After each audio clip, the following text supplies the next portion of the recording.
Okay, folks, I'm going to call the meeting to order.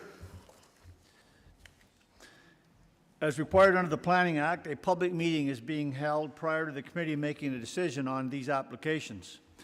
And first of all, I'll introduce the committee. I'm Mr. Robertson, and we've got Ms. Archer, Mr. Strangway, Ms. Richardson. I think that's it today. That's our committee today. And staff in person, we've got Ms. Berry, the Manager of Planning. We've got Mr. Lahaye, our Secretary-Treasurer, and Ms. Crockford, our Recording Secretary. And via electronic participation, we have our Chief Building Official, Ms. Murchison. Welcome. All right. Can I get a motion to approve the agenda as printed? Mr. Strangway, Ms. Archer. Comments or questions? All those in favor? That carried. Any declarations of pecuniary interest? Being none. Any comments or questions with respect to the minutes of the last meeting? All right, a motion to get Ms. Richardson, Ms. Archer. Being no further comments or questions, all those in favor? And that carries. All right. For the members of everyone, or for the committee will hear comments, gather information, and may ask questions to clarify statements made. The committee may ask and answer questions or redirect questions to the appropriate person. Please note that any information or comments given to the committee during this meeting, they're considered evidence. We will first hear from staff, then the applicant or his or her agent. We will then hear from any person in support of or from those who have questions, concerns, or are opposed to the application. Finally, the applicant or his or her agent will have an opportunity to respond to any of the statements made to the committee. And having said all that, we'll move along to the agenda. And this is file number D20-2022-027, and this is 21 Response Street, Geographic of Township of Fenelon. Ms. Berry, go ahead, please. All right, thank you very much, Mr. Chair. We have, I think, an exciting agenda, a full agenda in front of us today. We've got 3 applications in Fenelon Township, another 3 in Emily Township. We've got 2 in the former town of Lindsay and 1 in Verulam. Everything ranging from residential additions to vacant lots, residential improvements, a couple of detached garages thrown in there for fun, and not 1, not 2, but 3 ARUs, which is wonderful to see. Mr. Chair and members, you will have noticed a slightly, or slightly more than slightly modified format to our written submissions today, our staff reports, and the same will be true to move us through at a good pace, at a reasonable pace, through our presentation of the information today. And I will ask that you indulge me in the presentations today, and we'll see how things roll, knowing that we are building up and adjusting where needed, sort of resetting our operations, and in the end, striking that balance that works for everybody, including giving you as much content as you need to render your judgments and your decision. So there will be no shouting or rowdy behavior. So I thank you in advance. All right, let's get started. Right, we are at 21 Response Street. Very unique site in my opinion, bounded on 2 sides by municipal rights-of-way that are in whole and for the most part covered by water. So we'll take a look at some photos in just a minute. Purpose of the application is to recognize existing reduced setbacks and also to acknowledge the frontage. As I've just described, we have a lot that does not have frontage on a year-round municipal road. However, it is an existing developed lot, and we will recognize that through this variance. Approving the variance is going to allow for the reconstruction and addition to the single dwelling that is outlined in blue. All right, so there is the site plan of what is being proposed. This has been prepared by the applicant on the file, EcoView Consulting Services Incorporated. I understand that Ashlyn Kennedy is on the line with us today, available to answer your questions should you have any. We evaluated this proposal against the 4 tests of a variance, and the overall purpose of the addition would be to demolish in total the carport that currently is identified on the picture to the right, and to, once it's out of the way, allow for a residential addition in its place, but not the entire footprint of the carport. So the carport currently encroaches into its required yard. And the addition, should it be approved, and once it's complete, will also encroach into the yard, but not the full extent of that carport. And of course, the addition to the home would increase the habitable space for its residents. This is a residential use in a rural official plan designation, which certainly permits the residential use to continue. We're on a lot that is just over a half an acre. We're at 0.6 of an acre. The other and third piece that the variance is addressing is the setback from the environmental protection zone. It's not being further encroached upon. It is to be maintained as a result of this application. All right, the requirement is for 15 meters, and it currently sits at 9.9 and will continue as a result.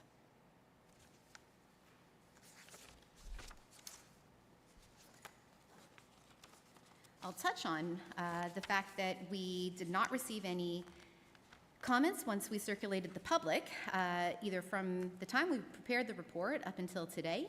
Kawartha Conservation does note for us that a permit would be required. This is a property within their regulated area.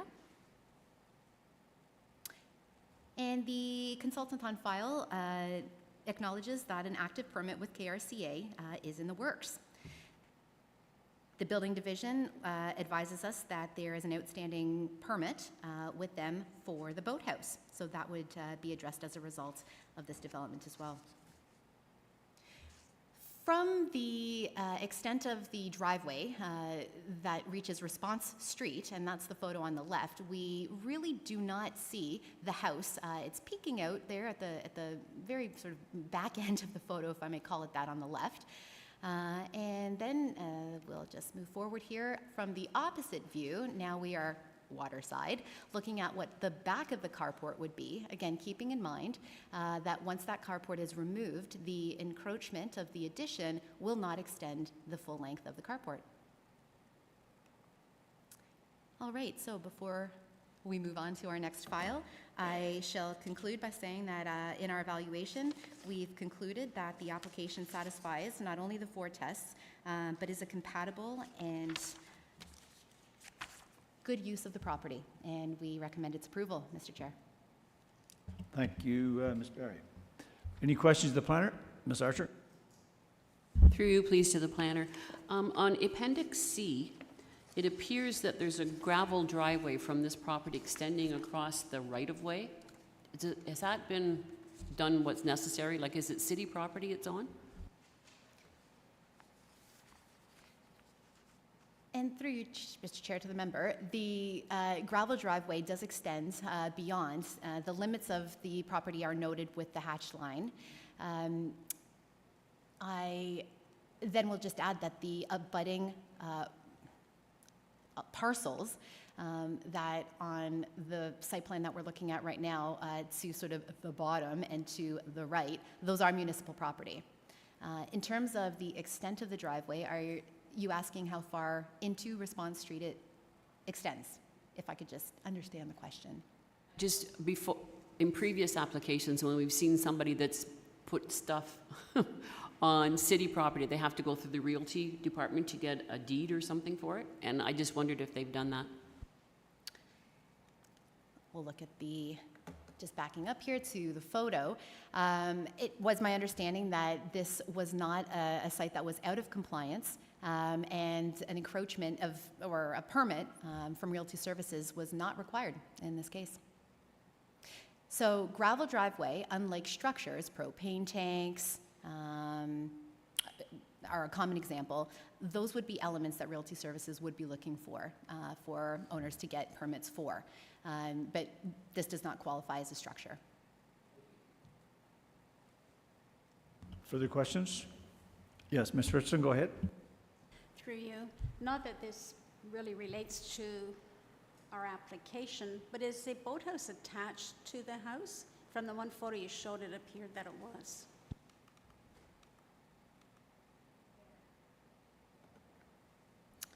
You, through Mr. Chair, to the member, there is a breezeway in between the back of the boathouse and the home. From being on site, I called it a breezeway, but the boathouse is a distinct structure. It is not attached to the home. There is a deck on the upper level of the home, which one can walk underneath. And I would actually defer to the consultant just to confirm whether the upper floor deck of the dwelling connects with the boathouse. From recollection, I don't believe it does. Anything further?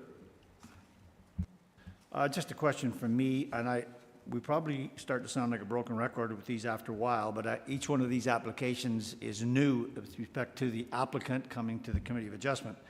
And as you mentioned, there are permits required from Kawartha Conservation. What safeguards are in place to ensure that an application is made for those permits?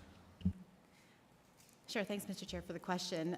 In cases where there is a building permit under the OBC, and I trust my colleague will either support me or correct me in this, Suzanne Murchison, our Chief Building Official, but we have seen instances when there are developments subject to the pool bylaw or guidelines, fence bylaw guidelines, not subject, like this is under the building code, to a building permit.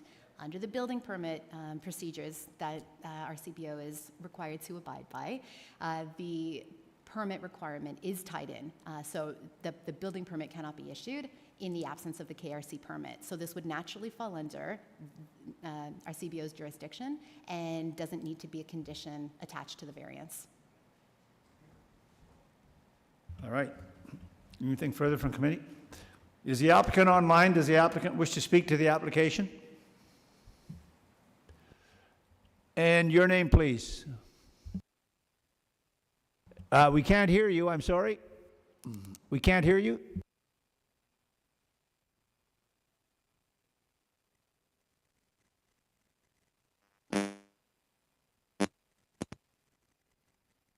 Still nothing.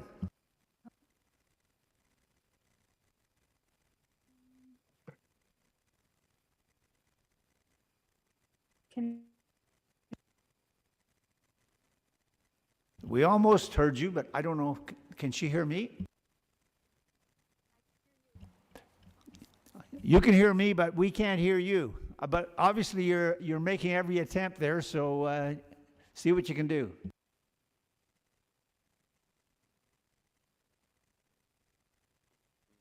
that better? Can you hear me now? I think you might have got it. Go ahead. Okay. Good afternoon. My name is Ashlyn Kennedy, and I'm a planner at EcoView Consulting and the agent on this file.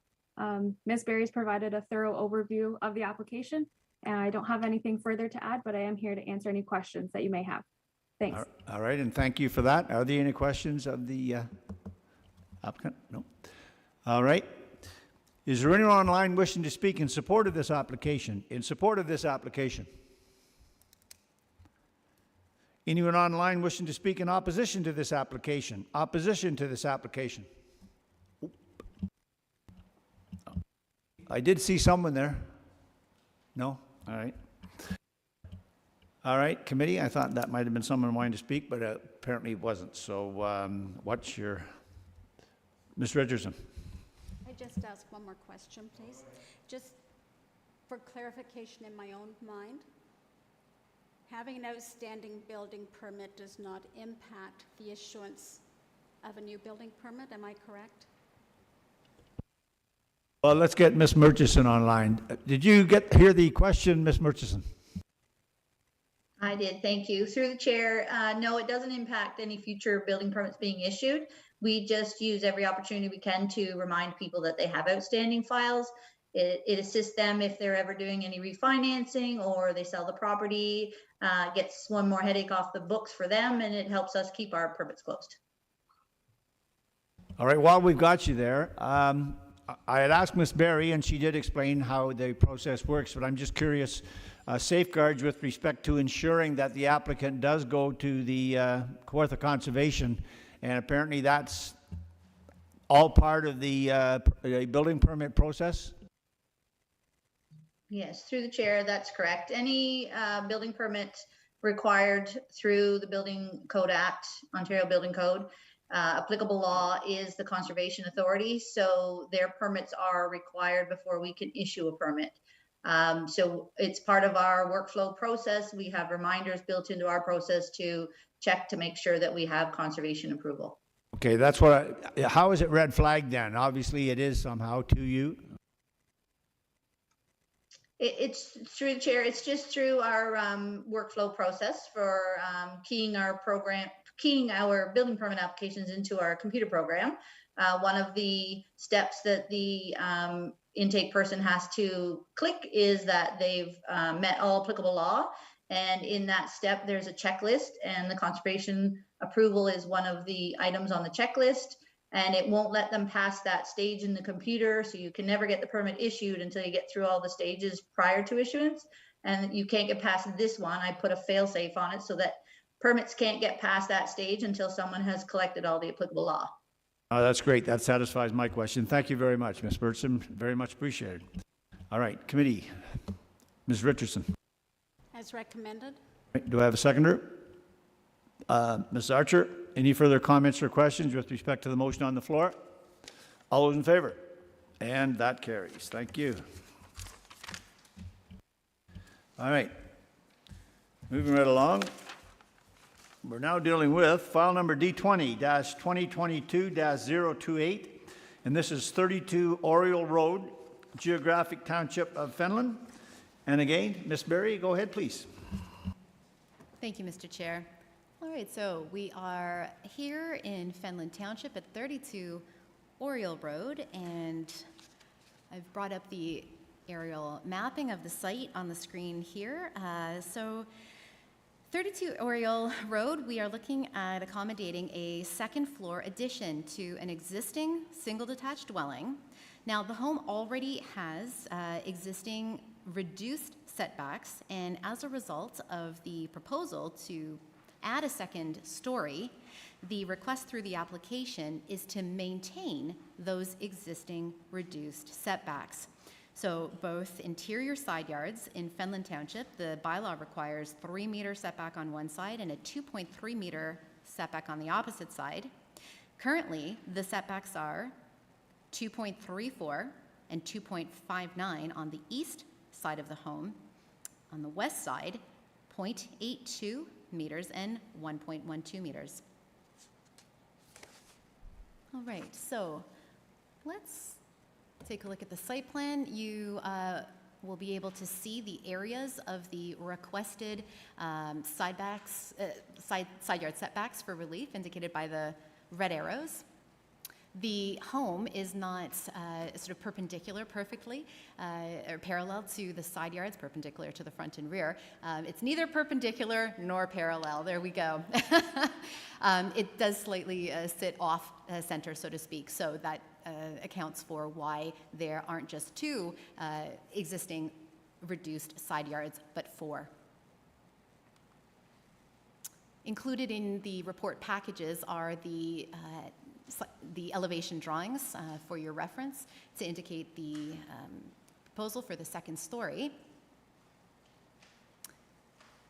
From Oriole Road, we see on the right the front. Now, of course, many residents will refer to this as the back of their property, with the lakeside being the front. According to the bylaw, this would be the front lot line at Oriole Road. So we see, I just thought it was interesting, thanks to our technical friend Google, our digital friend Google, Street View, an image from a number of years ago. indicating life before the new accessory building in the front yard that replaced the shed that you can see in the foreground on the left. In 2015, there was a minor variance that was applied for to facilitate construction through a Committee of Adjustment approval for the accessory building that you see on the right. To give you some idea of the site. All right. And I'll come back to these images just to point out a couple of features. On the leftmost photo is some substantial vegetation that acts to buffer the residential uses side by side, both through a hedge as well as trees further towards the lake. The next two images, the one in the center and the one on the right, I'm standing in between the two nearest residential structures. There is enough room to pass between the front and rear yards. And again, there's the continuation of the hedge, as we can see in the middle shot. And what appears to be an encroaching shed, not owned by the subject property, but the neighbor to the west. And before we go any further, let's, for our discussion purposes, keep this as our backdrop, and I'll just go over a couple of highlights before we open the floor up, Mr. Chair, to the public and to the owners, who I understand are all online and interested in commenting on the application. We recognize certainly that as many in this area are, the lot is undersized, and the existing built form, that being the structures that are already placed on the site, the topography at this site, and of course the natural features do limit the extent of redevelopment opportunities, which ultimately limits building on the existing foundation and going up vertically rather than expanding out horizontally. The official plan designation is waterfront, and residential improvements are contemplated and permitted in the official plan designation. There is provision in the waterfront designation and guidance for your decision making to have new structures maintain a low building profile, that new structures blend with natural surroundings and remain compatible with the established residential character. I just will remind the committee, is not a request through this application for increased height. The proposed second story is permitted within the rural residential type 3 zone in the township of Fenelon. All right. I will touch on a couple of notes from our agency partners who commented on this application, starting with the Conservation Authority. They have flagged for us that the site is within the Intake Protection Zone, IPZ 1, for the Fenelon Falls Municipal Drinking Water System, and for this reason, a Section 59 notice or clearance from the notice is required from the risk management official. And so this sort of speaks to evaluating the site and the proposed use to determine if a risk management plan is required or if there are any prohibited uses to flag them through this notice. And residential don't fall into this category. But from the time we wrote the report, I understand that the Section 59 notice hadn't yet been issued, so we went ahead and added that in as a condition to make sure that that particular T is crossed. We also had comment in from our building division referring to the spatial separation, noting that it could be a potential issue. Certainly I would defer to our CBO to comment on this further if as needed from the committee, but my understanding is through the designs there are ways to sort of safety that point of nearest the proximity of the proposed addition over the existing wall, understanding, of course, it's not coming any closer to the lot line, but maintaining the necessary fire separation in the wall. So we flag that for your information. I would like to highlight the comments that we received in the last day from surrounding neighbors, and I'll highlight those, but then again, I'll invite them, Mr. Chair, through you to speak on their own behalves. Of course, we're not here sort of advocating either way for the proponent or for the residents or any agencies for that matter. We're here to provide you with all the information to help you render your decision. So we did receive comments from neighboring property owners at 44 Oriole as well as from 30 Oriole. Concerns included impeded access in the municipal right-of-way during construction, that there be a concern that residents wouldn't be able to access their own driveways. There was additionally concern that coverage, lot coverage would be exceeded, not only from the development of the second story, but from the new garage that has since been built after the minor variance in 2015. Additionally, there was concern that an addition of a second floor would prevent natural sunlight from reaching the neighboring use, and that 2 stories in terms of a residential structure wouldn't be compatible with other surrounding residential structures. And from our assessment of the neighborhood, we did see a variety of residential structures from single to single and a half, a partial second story to a full second story. I certainly did double check the coverage, both as indicated in the application and as a result of our assessment. Can confirm that there isn't an increase over and above the permitted 30% in the RR3 zone. As a result of the existing structures, because again, the second story isn't contributing to coverage, so the ground floor area of the buildings that are there remains under 30% at 28.8%.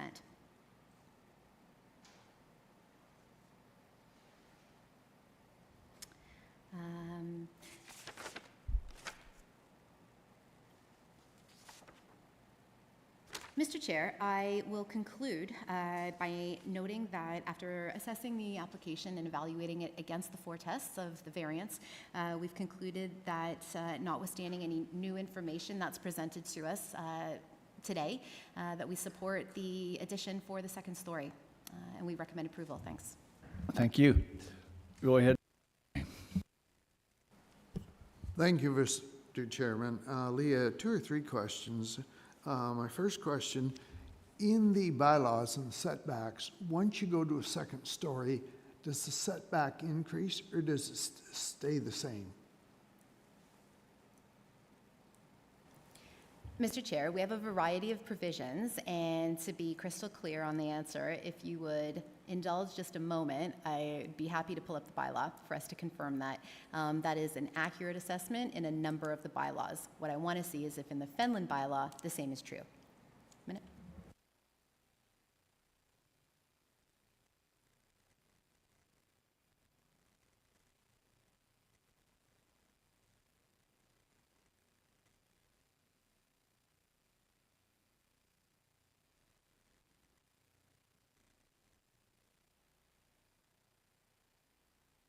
Mr. Chair, it's times like this we wish the elevator music would kick on. We could sing. Well, I won't speak for our recording secretary. However, we've heard that she enjoys the odd song.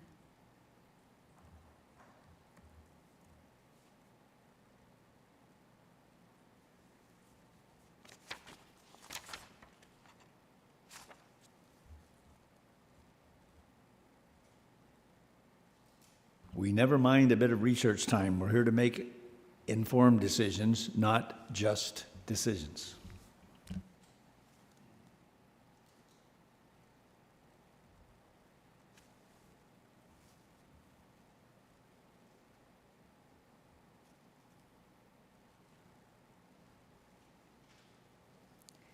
All right, and I appreciate very much the indulgence. So, Member Strangway, in the RR3 zone in the Fenland Township, the interior side yard requirement, as noted in the report, is 3 meters on one side, 1.3 meters on the opposite side for a single story, and for all others, partial upper, full second story, etc. Again, the 3 meters on one side, instead of the 1.3 meters on the opposite, it's a 2.3 meter on the opposite side. So the idea here is as you go up, you have a larger setback requirement by 1 meter, 3.3 feet. So in light of that, do they have the additional setback room to go to a second story?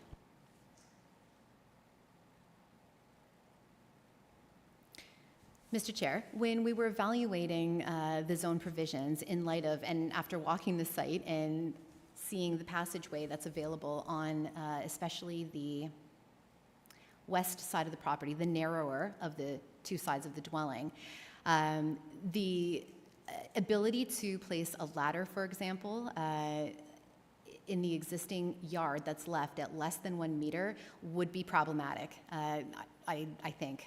So in my opinion, doing maintenance from the ground up, so to speak, on that side of the home would be quite challenging with the fact that the existing less than meter setback would be allowed to remain should the variance be approved. There are options for performing maintenance and other repairs from above as opposed to from the ground, and we're comfortable that those, together with ability to access from the other sides of the house, would still be appropriate under the circumstances. Okay, my next question, they're putting on a second story. There's no information here about additional washrooms, which I would anticipate would be the case. It's a very small lot. Where are we at as far as septic and ability to deal with any additional washrooms, that type of thing? Mr. Chair, through you, we did circulate both the building and septic divisions as part of the application review. Our supervisor of Part A Septic did visit the site and do the necessary testing and didn't have concerns with the upgrades that were needed as a result of the proposal to the septic. If there is sort of more detail than that you'd like to hear, I would invite our CBO to speak further to that point. Thank you for that. Just to follow up, I'm looking at the diagram, the site plan, and I don't know if I'm just not looking in the right place. I'm not seeing the septic system indicated on that site plan. Perhaps you could point it out to me?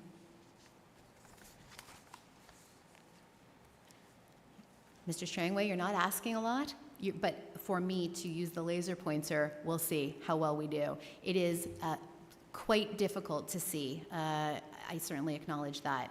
Now, we'll either turn off the lights here, or we'll, nope, that didn't do it. Hopefully. The center. Joel, thank you. I see the laser here, and now here. And here we go. I'm circling the area of the septic. Okay. Member Strangway, do you? Yep, that's fine. I can barely see the red light myself. Okay. Yeah, I couldn't read it on that, so that's fine. Okay, those are my questions for now. Thank you, Mr. Chairman. All right. Are there any further questions of the planner? Oh, I'll get two hands up. Ms. Archer, go ahead. Quick question, please, through you to the planner. RR3, that does permit full-time residential? Through you, Mr. Chair. It does indeed, vacation dwelling and a single detached dwelling. Ms. Richardson, go ahead. Mine is just a comment through you in that Appendix C that is really difficult to read. And I know that there's probably nothing you can do about it, but I really had trouble reading it. Yeah, we can only hope that your pointer works all the time, because that actually is an excellent way of doing it. Did you wish to? I appreciate the comment, Mr. Chair, and to the members. And in working with our applicants and to the extent possible, are trying to sort of elevate the quality, again, to the extent that is available to them, to us. I have some ideas on not just how to present at our meetings, but if we were, for example, able to provide members, and I mean, it's a public document, the staff report, with different size paper, for example, if we were to move to a legal size format, that's one really quick way, an easy way to provide expanded site plans where the numbers are just a little bit bigger and perhaps clearer to read. So I note your comment, I appreciate it. We'll continue working on that.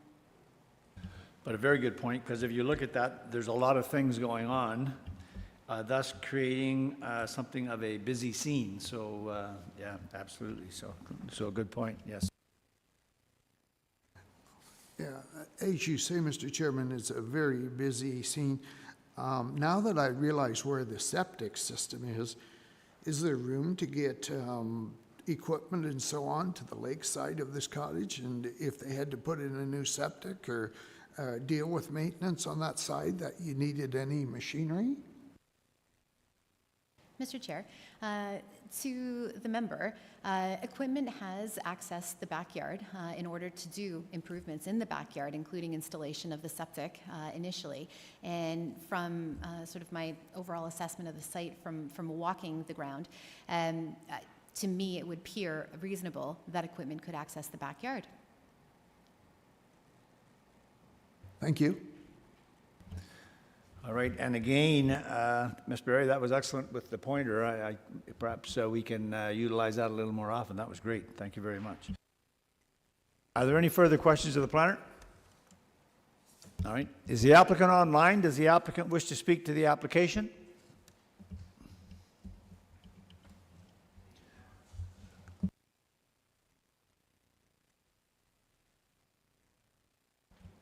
Do we have anyone, Joel? So, yep, sorry. There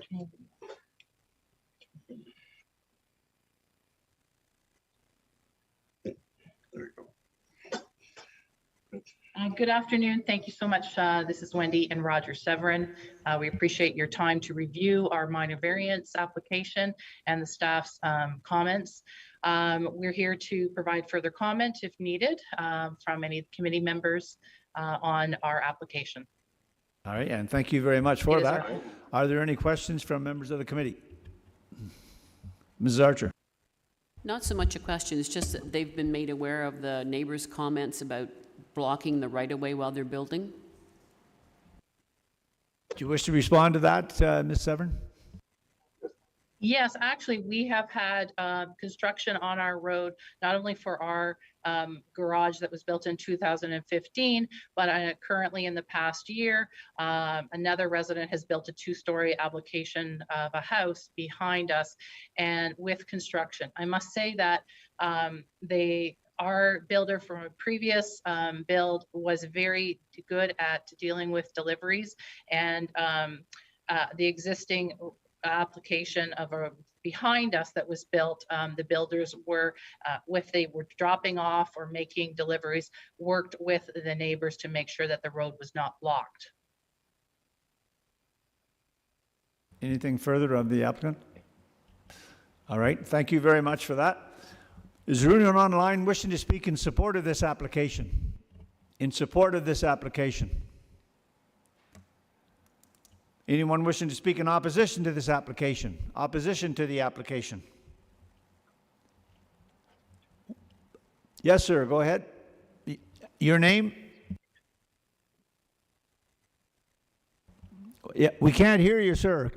Could you find a button there that we can?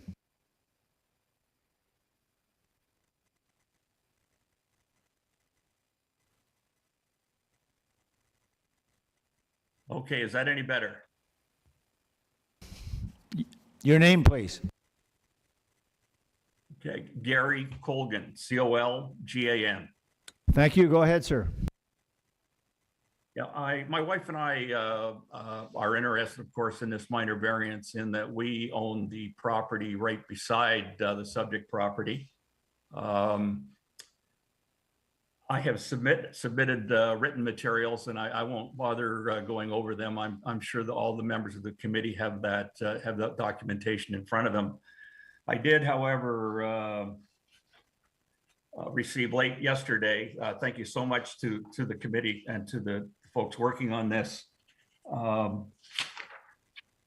did receive the full report, and just have to find. In reviewing the Committee of Adjustment Report, Severn, at page 3, the report states that there are no anticipated impacts of neighborhood properties or neighboring properties. I submit that constructing a 30-foot high building a few meters from my one-story home will have severe and significant impacts on my neighboring property. When the subject property put in a rather large oversized garage back in 2015, that effectively removed any sunshine from our roadside lawn and walkway. And I have severe concerns that building, as I say, a 30-foot high building that will block out the rest of the sun from my one-story property. That concludes my submission.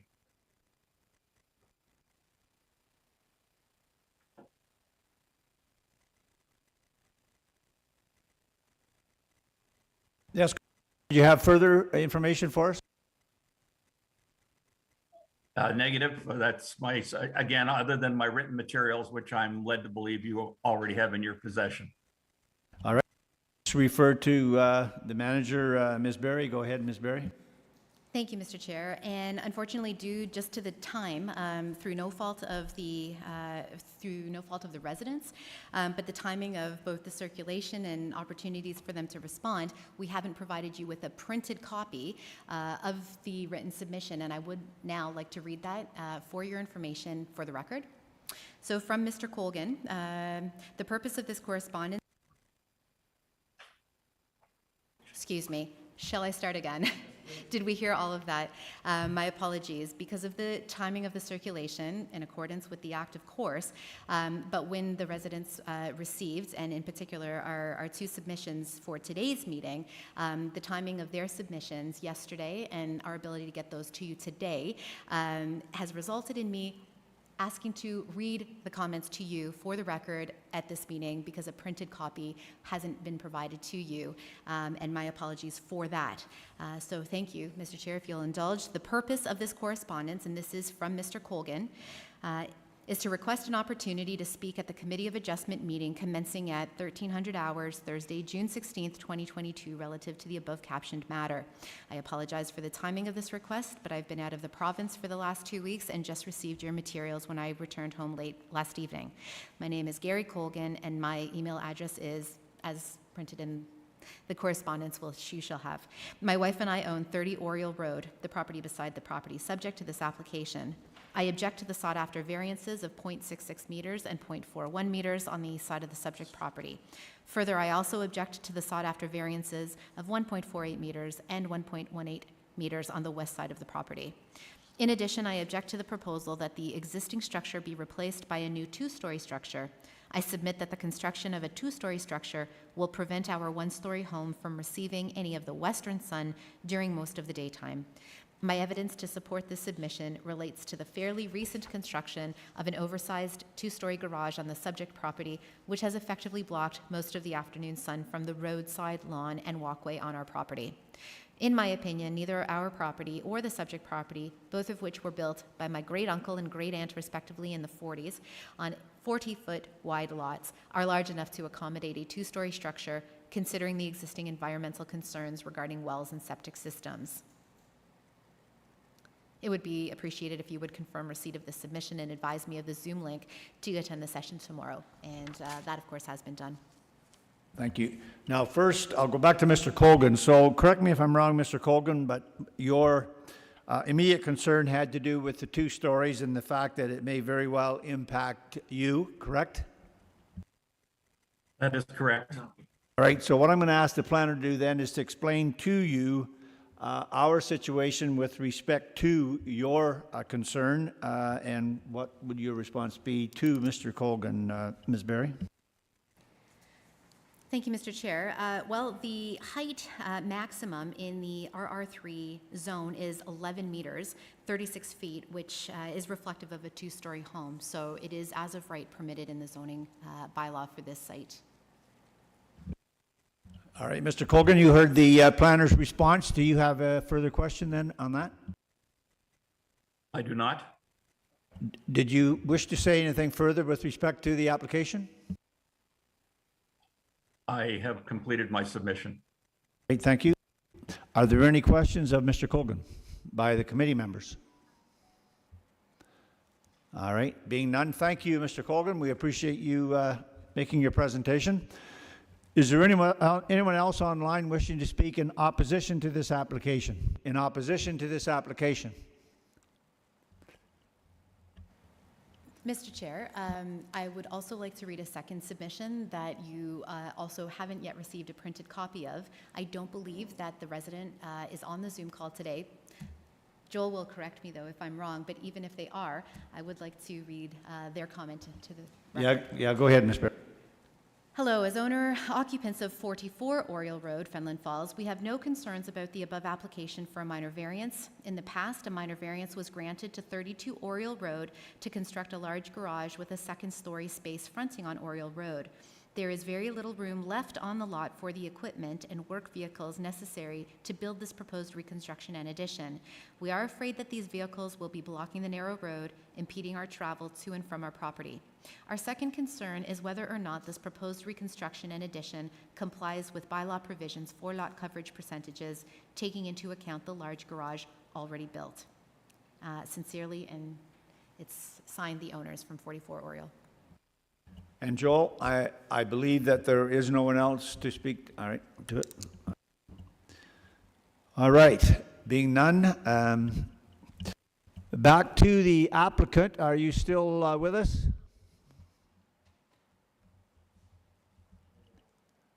Are they still online? Yeah. Yes, we are. All right, Yes, we are. Mr. and Mrs. Severn, you heard the comments from Mr. Colgan. Do you wish to respond to those comments?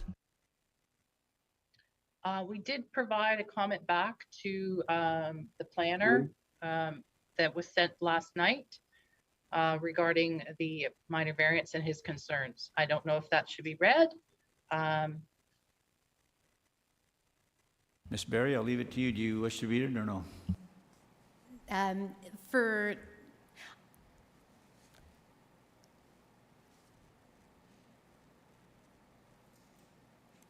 Mr. Chair, there's a variety of content in the written submission, some of which pertains specifically to this lot, but some of it that pertains to adjacent lots and the owner's understanding of how the buildings and structures and functionings of the surrounding lots is currently operating. So my suggestion would be not for me to read the email in response, but instead to allow the owners to extract or read the entire statement if they wish. Again, I'm not here as an advocate either for them or for the neighbors. That's my opinion. And I agree with the planner. So do you wish to respond with respect to your correspondence to the planner, Ms. Severn? Yes, I'm just actually pulling it up. And thank you so much for allowing me to just find the document that I was sent.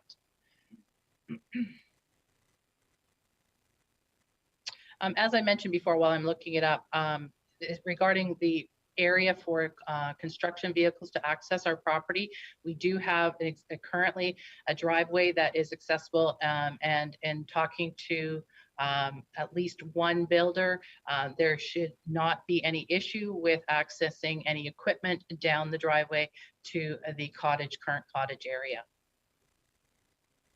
Septic tank was put in with that existing cottage within our existing property.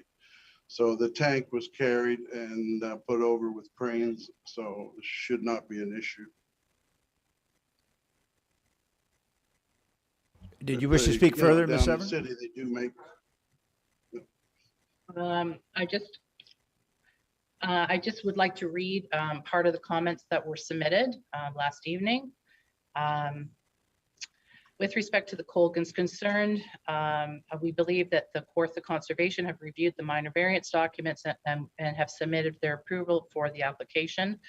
As a seasonal cottage, the Colgans do get sun in the roadside yard as well as the waterfront, noting that the trees on the east side of the park beside their property impedes the sun access in the morning. In addition, we do note that their lawn does get sun and that they do have to water the lawn because the lawn burns. The grass is burnt in the summer months. That's all I have to say. All right, thank you for that. I think I went through if there was anyone else wishing to speak in opposition. So committee, where are we? Mr. Strongly, go ahead. Mr. Chairman, may I ask one further question, please? Absolutely. Ms. Berry, I believe you indicated that the maximum height is 11 meters in this area. I'm wondering what is the height of the proposed structure? Mr. Chair, through you, thank you for the question. I will ask for another moment, if you'll indulge, to confirm on the elevation. I can appreciate that it's not as clear as might be helpful in the appendix. Is Mr. Colgan still online, Joel? All right, do you want to bring him up, please? All right.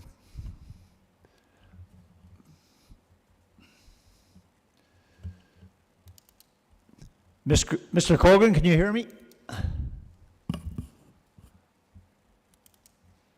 I can't hear you.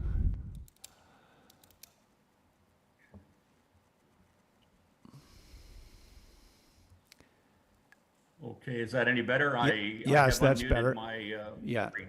I Okay, just, perfect. in all fairness to you, and I don't wish to get into a he said, she said between you and Mr. and Mrs. Severn, but you heard what Ms. Severn had to say. Do you wish to respond to that? The rather large, oversized garage has had a significant impact on us enjoying our property and our walkway in the late afternoon. Previous to this large structure going up, we were able to sit in front of the garage, in front of the barbecue, and have a nice seating area. Since the large, oversized garage was completed, that section of our property is not inhabitable as it was previous to the construction. All right, thank you for that, and I would advise that your concerns have been duly noted. So thank you for taking the time. Thank you. All right, Ms. Berry. Thank you, Mr. Chair. And we've got plans that are clear to read if the committee would like them distributed. So 11 meters is 36 feet, and I'm using imperial because the elevation drawings are prepared in imperial. So the drawings indicate under 29 feet. It's 28 feet 6 inches to the midpoint of the roof, which falls under the limit for the RR3 zone. So just to be correct, and thanks for that, Ms. Berry, that's to the midpoint of the roof. So the actual height to the peak's going to be up close to that 36 meters. Is that a fair statement? Due to the member, it's a reasonable statement. We do have to rely on the definition of height in the zoning bylaw, which takes on, based on the roof style, which takes the maximum to the midpoint.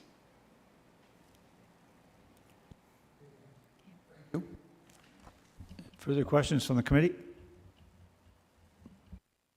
Ms. Richardson? This is just for clarification, please, to the planner.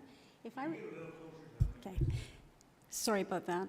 To the planner, am I correct with my memory in that the lack of sunlight or whatever is not part of our decision? It's just no longer a permitted reason to not approve an application. Mr. Chair, so nobody has a right, to be perfectly frank, a right to a view, a right to sunshine. However, when we are looking at factors as a result of application for minor variance where there is relief that's required, then these are reasonable considerations to take into account.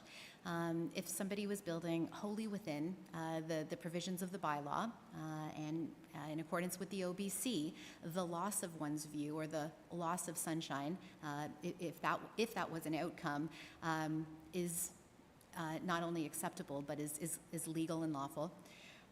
So again, I'll just restate that when looking at those impacts through the lens of the variance, they are certainly considerations. Well Thanks for the said, Ms. Berry, and clarification. thank you for that. Anything further from committee? All right, I think I'm at the point where I'm asking you where you are, committee.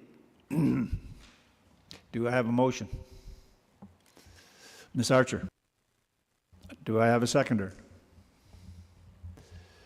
Do I have a seconder? Ms. Richardson? All right. Any further comments or questions with respect to the motion on the floor? I appreciate all the information that's been presented here, and I guess from a legal point of view, I don't think we can not approve this application. But certainly speaking, the next door neighbor, I really appreciate what he's saying. And as Ms. Richardson said, I know there have been cases in the past where I've seen buildings moved to avoid blocking the sunlight. These are very narrow lots on Oriole, and I find as a committee member, I feel like we're between a rock and a hard place, and I think the neighbor feels that way too, but it's just a difficult situation. Thank you. I agree, and I think Ms. Berry's comments with respect to the fact that we take all of that into consideration is very well said, because obviously the neighbors have concerns. We've heard Mr. Colgan, he's taken the time to, and that's why I indicated that his concerns are duly noted and certainly given consideration, so. Any further comments with respect to the motion on the floor? All those in favor? And that carries. Thank you. Your application is approved.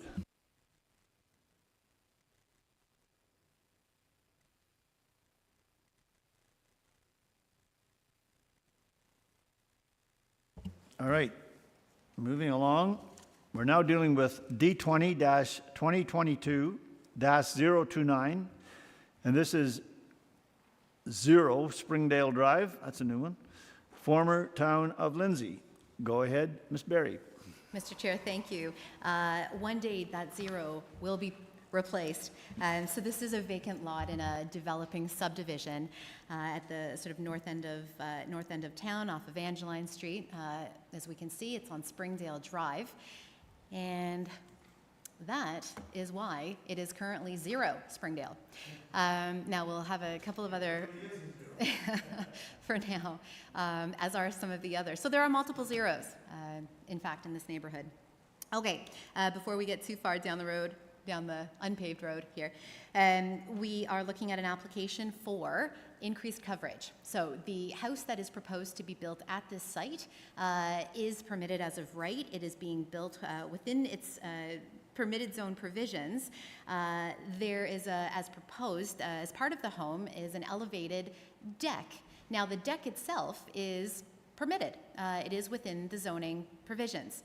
However, as soon as the roof is extended above to cover the deck, it contributes to the coverage and the calculation of coverage. So we go from 40% max, which is permitted, and we increase that to 1.5 above. So we end up at 41.5%. I have asked the project manager and applicant on the file, Mr. Tom DeBoer, whether there was any possibility of calculating this a second and third time. And just to be sure, 1.5% is quite a narrow margin. All joking aside, he's certainly done the math, and we are here for a good reason. Okay, so the only relief being requested through this application is for increased coverage.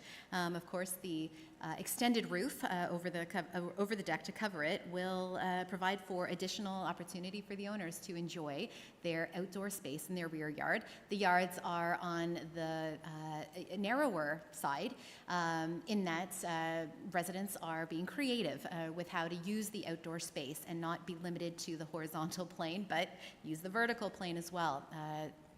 And there we have it, the outdoor covered amenity space to be used not just through the spring and summer and potentially the fall.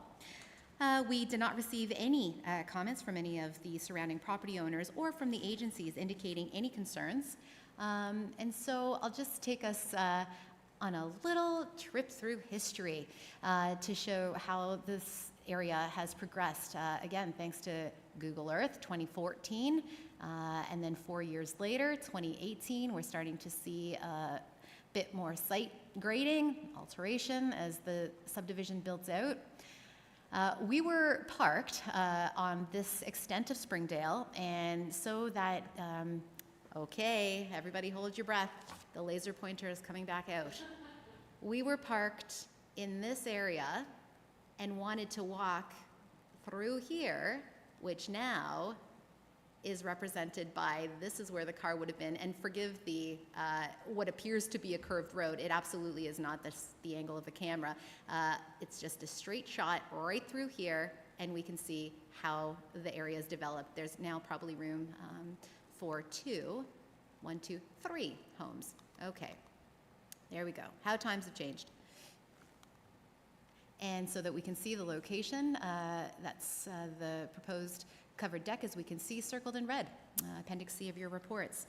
So of course we've evaluated this application against the 4 tests and have concluded that it upholds the principles of the residential designation in the Town of Lindsay official plan, as well as the site-specific zoning in this subdivision, residential 1 special 20, R1S20, with the exception of coverage. All other zone provisions are upheld.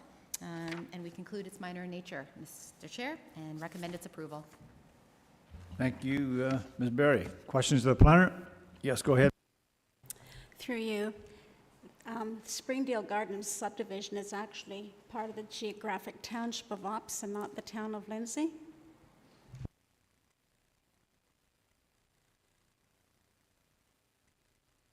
Was that a comment or a question? It was a comment. All right. All right, anything further from, and if my memory serves me correctly, I don't think either one officially exists now, do they? Because isn't it all the city of Kawartha Lakes?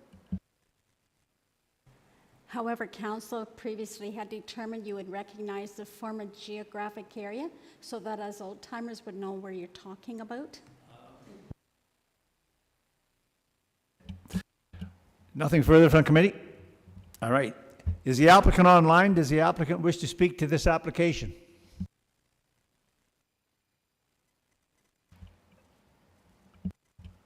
We can't hear you. There we go. Can you hear me now? And your name? Yes. Hello. Hello, go ahead. I'm here, Vanessa Archer, on behalf of TD Consulting. Hello? Hello. Are you able to hear me? Yes, for a minute I thought you were jogging as you were trying to speak to us.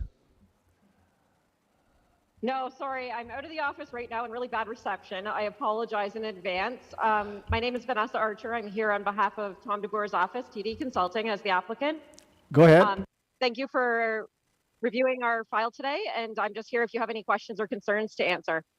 All right, thank you. Are there any questions of the applicant? Your lucky day. It looks like there aren't any at this point. Is there anyone online wishing to speak in support of? Did you wish to say something, ma'am? Go ahead. All right. Is there anyone online wishing to speak in support of this application? In support of this application? Is there anyone online wishing to speak in opposition to this application? Opposition to this application? And I do love technology. All right. Being none, committee. Mr. Strangway. As printed. All right. Do I have a seconder? Ms. Archer. Any further comments or questions? All those in favor? And that carries. Oh, she's gone. All right. People don't want to talk to me at all. All righty. We're now dealing with D20-2022-030. And this is vacant lot, Ivy Street. Oh, we got some good ones today. Geographic Township of Emily. And that very busy lady, Ms. Berry, is here again. Go ahead. Thanks, Mr. Chair. We've got another 0, and this time we're 0 Ivy Street because this is a vacant lot. Lots of zeros today, eh? And the application is an interesting one. There are some facets that make this particular neighborhood unique, as I'm finding across the city. This is one of those spots, and we'll dive into that here in just a moment. So essentially, the point of the variance, the purpose of it, is to provide relief from the frontage on a public street requirement. Currently, the frontage is from Ivy Street, and Ivy Street is a private road. So in order to be able to make use of the zone provisions and build a home in accordance with the zoning of this property, we need to recognize Ivy Street's frontage of it being a private road. Okay, the bylaw requires that at least 5 meters of frontage, notwithstanding whatever the parent zone requires for frontage, but that at least 5 meters of it be on a maintained municipal road, unless the lot has access by an existing right-of-way, and that's another way of describing a private road, in an eligible zone. Okay, so we see on the site itself there is a substantial sort of cleared area in the central area of the property.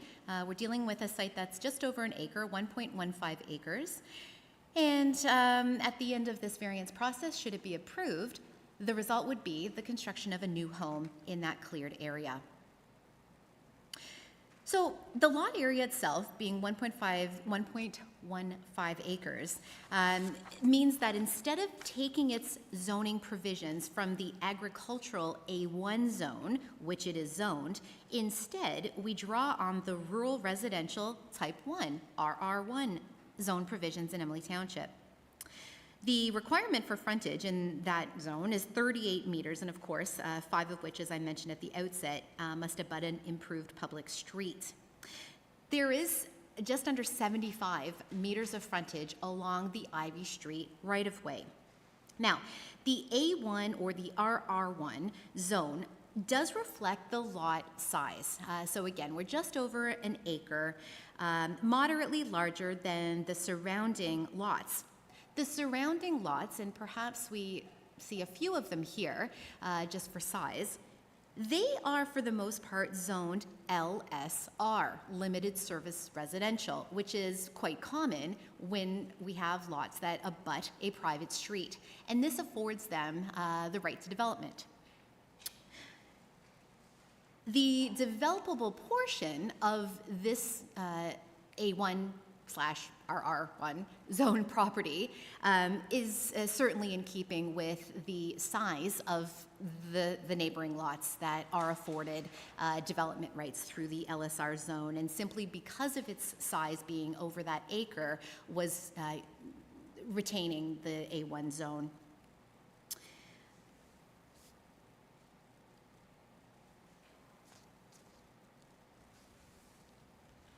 Just spend a moment referring to the official plan designation for the area, which is waterfront. The waterfront designation is one that would accommodate a new residential use on this property, so long as it was sort of in keeping with the character, i.e. residential, per the surrounding residential homes, maintaining that low building profile, and being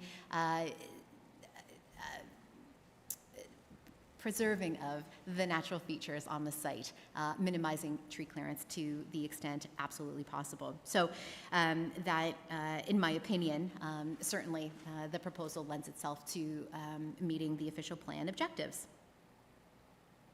The A1 zone isn't a common zone that we see across many of the waterfront designated areas. It is more common to see residential zones, and again, these LSR, limited service residential type zones.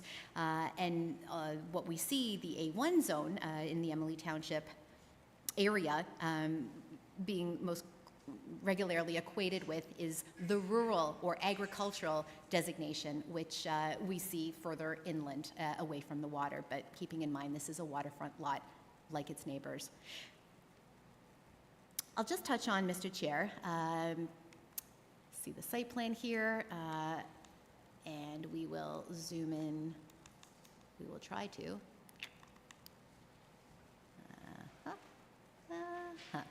Okay, Member Strangway, hopefully we're in it together here. There's the area for the septic system and the area for the home, with the entrance coming in right about there.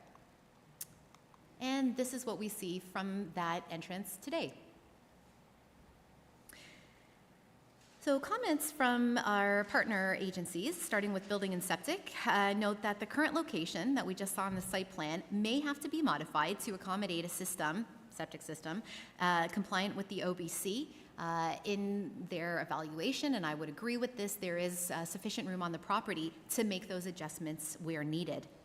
Kawartha Conservation, along the same lines, permit is required given the regulated area, and that if the septic system can stay outside of their regulated area, which is located a little closer to the shoreline, that would be absolutely fine, and a permit would not be required from them in that case. Our roads department confirmed that Ivy is a private road. Shelter Bay, which is the way we access Ivy, is a road that's classified as assumed by service. So it is not a year-round maintained municipal road, but has limited services, hence the zoning category that we see in the neighboring lots, the LSR. I'll move on to our public submissions that we received yesterday, today. We had a series of questions from the owner at 171 Yankee Line, and let's see how far back we go. That would be the adjacent property to the south.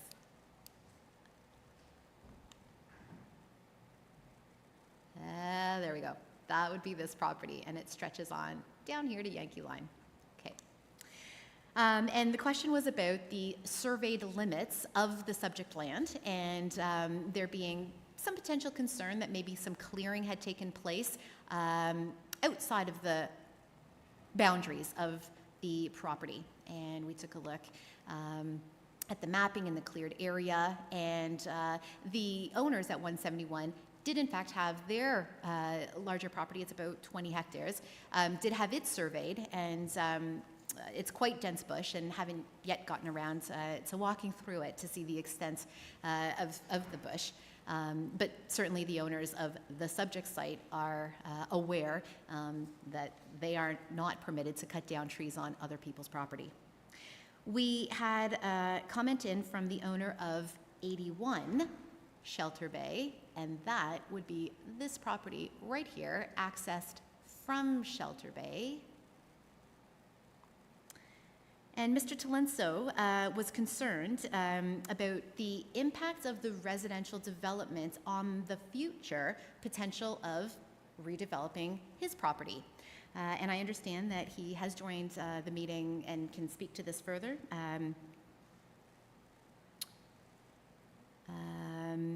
The written comments, and I shall read it to you because, again, that was not printed for you for today. My apologies for that. I'm here to register to speak at the Committee of Adjustment meeting via electronic participation on June 16th, 2022 at 1:00 p.m. My name is Yuri Talenso. I'm a neighbor to the subject land. My address is 81 Shelter Bay Street, Kawartha Lakes, followed by my email address. I'm concerned that this could have a significant effect on our property. Waiting for an invitation to the meeting, which he received.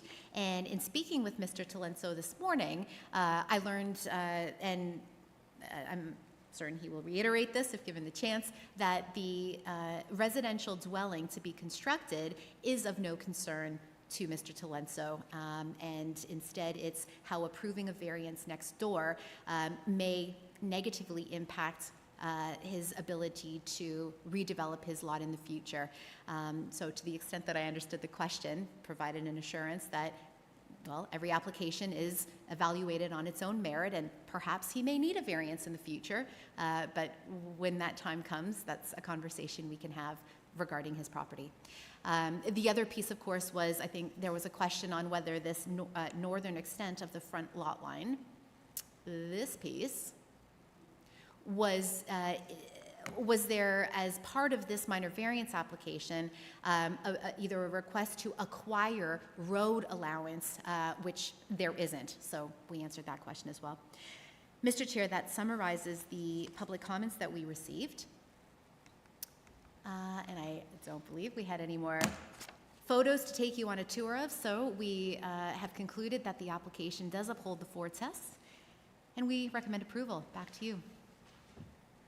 Thank you, Ms. Berry. Questions, Mr. Strang?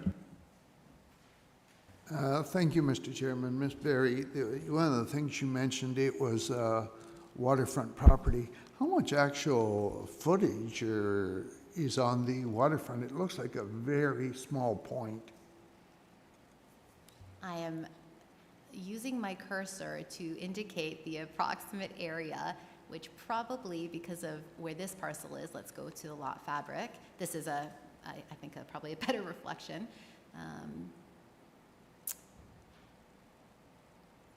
Can we see where my pointer is? There's the extent of the actual lot. Now, of course, the aerial is helpful when we look at what the topography there looks like per, what feels like shoreline, waterfront.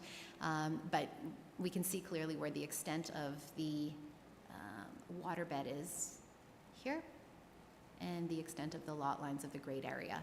Again, we'll compare that to what we see here as, but of course, private property here, not the owner's private property. Okay, thanks. As I thought, it's very, very small. What about Ivy Street? Does Ivy Street receive any sort of winter treatment, or will there be access in the winter? Or do you have any idea how that's going to work since it's not an assumed road?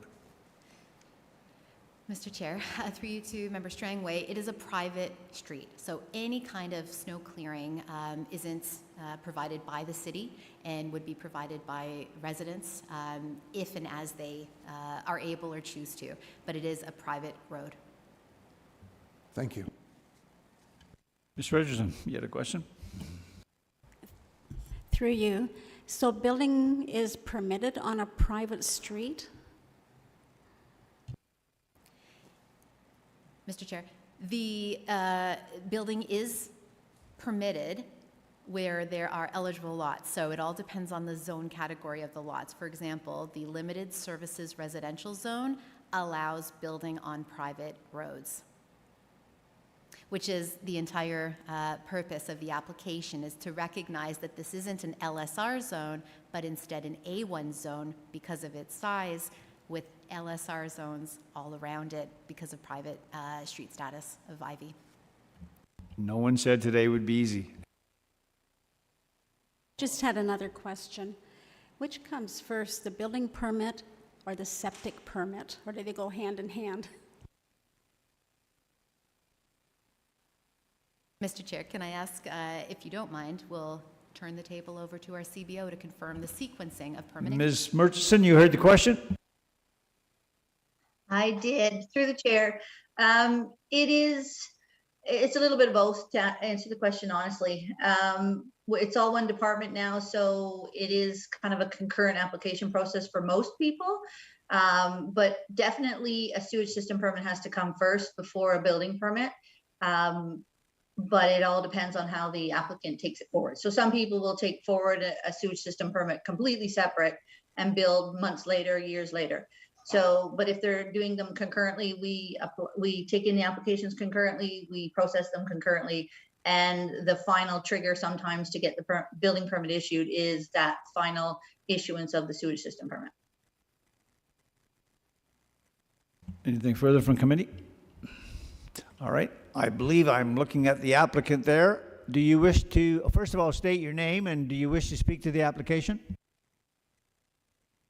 Through you, Mr. Chair, my name is Holly Richards Conley, and I am the agent on the file, and I have nothing further to add other than to answer any questions committee may have. And thank you for that. Ms. Archer, go. This is through you, please, to the applicant or to the representative, and I really don't know, I just want to know, why is it such a weird shape? What's the point of that little pointy bit?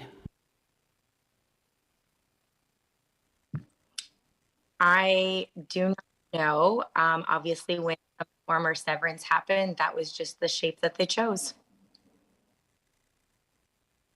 This was part of a severance, was it? This lot has been severed in this shape?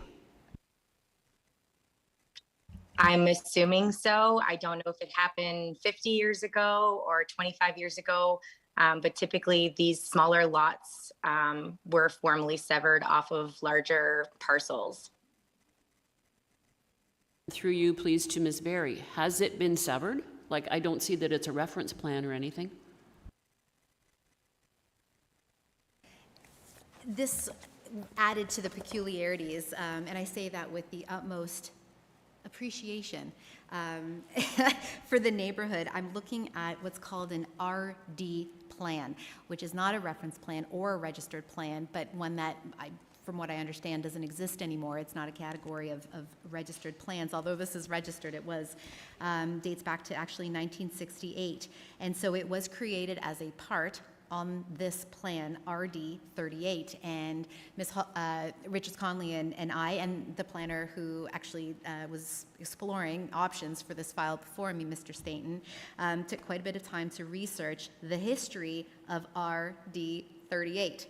And there are, the parts on the plan also indicate perhaps how Ivy Street, at least where Ivy Street and then named Queen Street before it became Shelter Bay Road, what its configuration was, at least at this northern extent.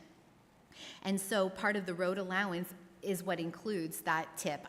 That's not a great explanation whatsoever, other than to say that there is in history, at the time that this RD plan was created and registered, along with the other, there are 12 parts in total on this plan, that they were done intentionally.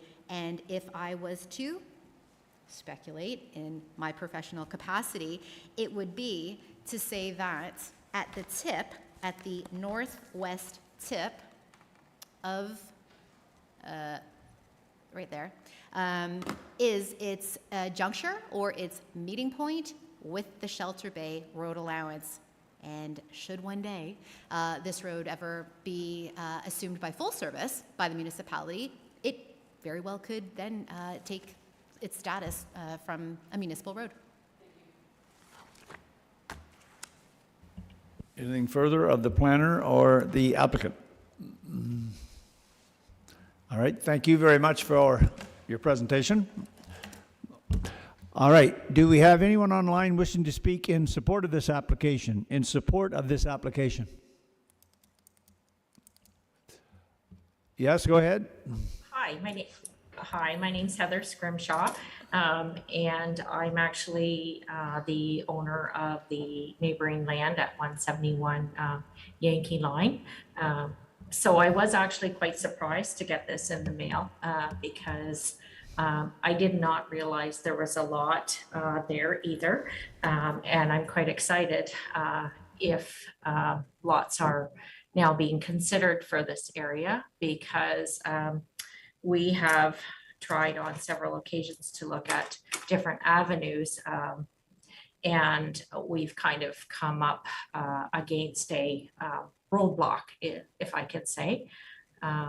So, and I want to kind of correct a comment that was made there before. So we are, as you can see, there's different unique lots happening all along that area.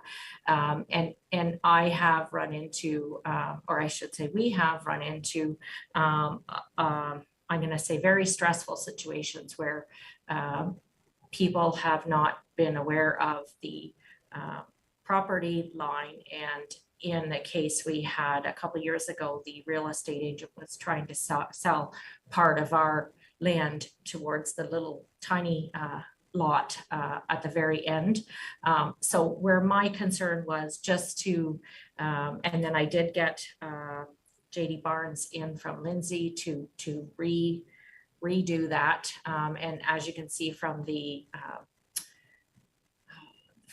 photos, that it's very heavily wooded. So I think where my concern is just to ensure that it's not there's not going to be any impeding on our land, because I really don't want to go through that very stressful situation again.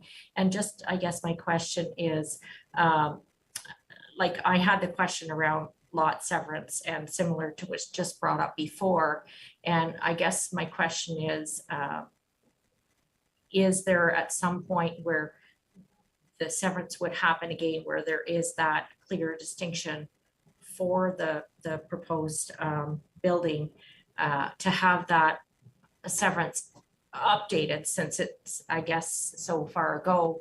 And there's even another area where I feel that there's, anyway, I just don't want any, and I'm not saying there is going to, because as I said, I'm in very much support of this happening, and hopefully we can get to know our neighbors in a positive social light. I just would want to make sure that our land, there's clear distinction between our land and the land being talked about today. Ms. Berry, do you wish to respond?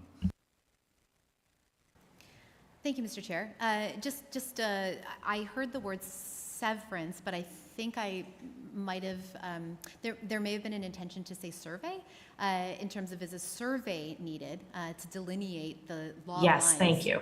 Oh, right, okay. So as part of the minor variance process, no, there isn't.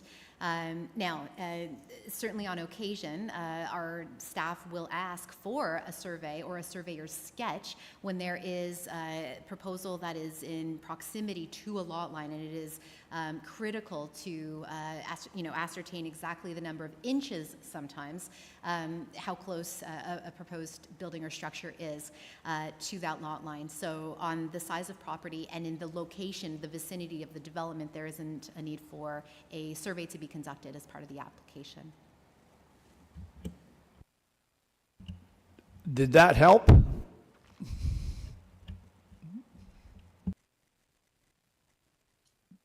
I'm asking if, did that help the response of the planner? Sure. As I said, I just want to make sure that we are going to maintain our land that we have, and hopefully in the future, we might have the opportunity to All right. build as well. All right. Thanks. Did you wish to add anything to that, ma'am?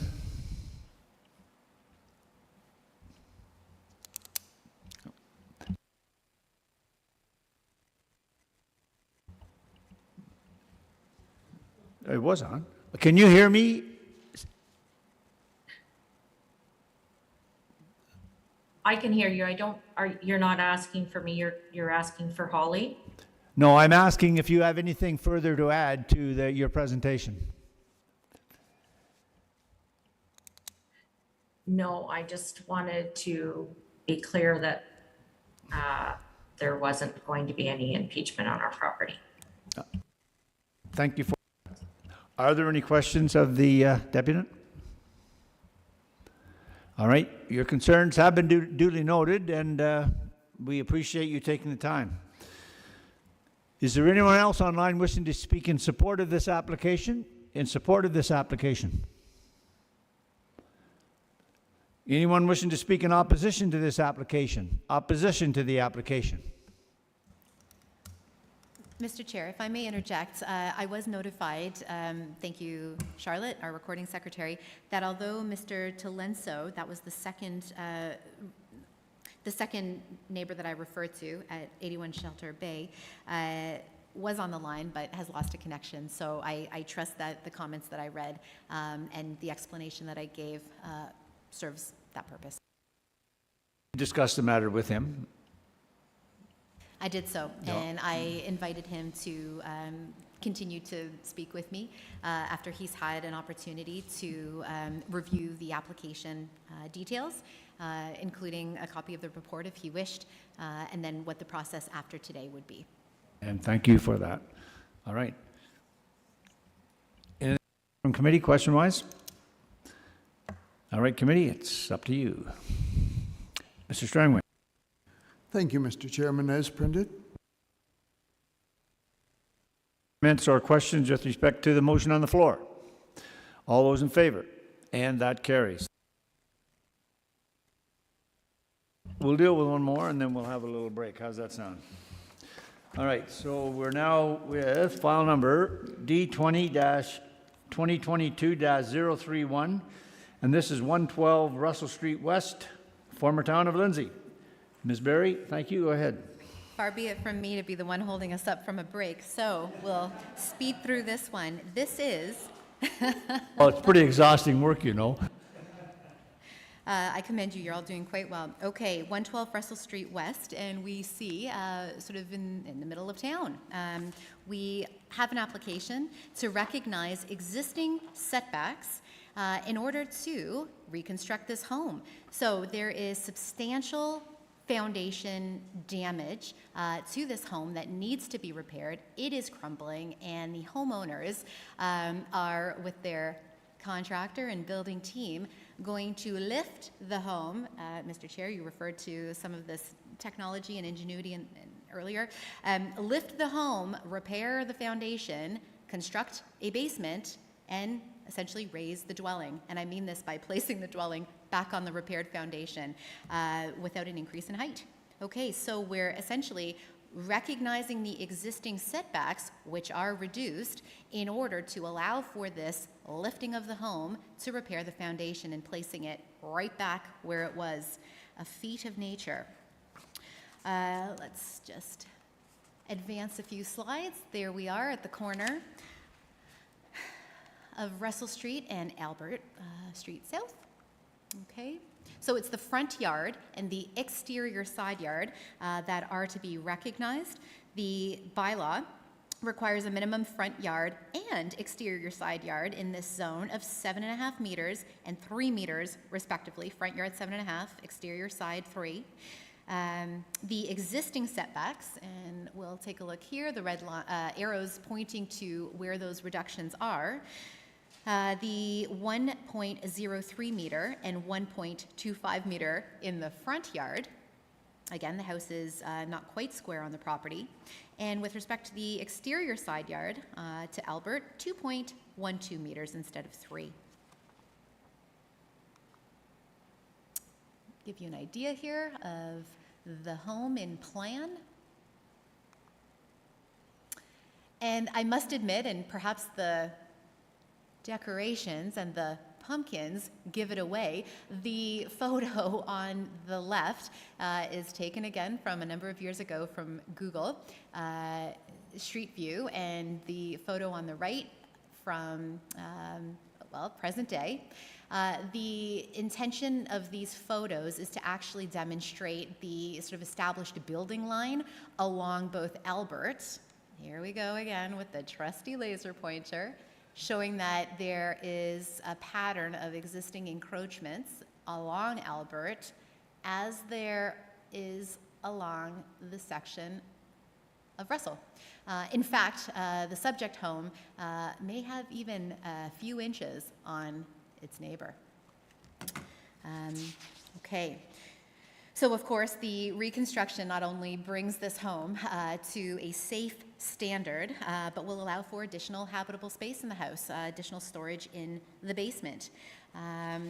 And short of that, Mr. Chair, this is a residential designation in the Town of Lindsay official plan, which absolutely allows for that home to be there, as does the zone R2, residential 2. We didn't receive any concerns or comments from our commenting partners or from the neighbors in this case, and after we assessed and evaluated this application against the 4 tests, we concluded it should be approved because it met the 4 tests. Mr. Chair, back to you. Thank you. One more item. I spoke too soon in my attempt to be brief. If I may, just for another moment, 10 seconds. Go ahead. Our trusty secretary-treasurer, with his keen set of eyes in evaluating our work here, did note as an administrative matter the file number referenced at the end of the report is incorrect and should be 031. Thank you, Mr. LaHaye. Thank you, Mr. Chair. All righty, thank you for that. We're assuming that the footprint hasn't changed at all, eh? That's right, Mr. Chair. It has not changed. Question to the planner? Mrs. Archer?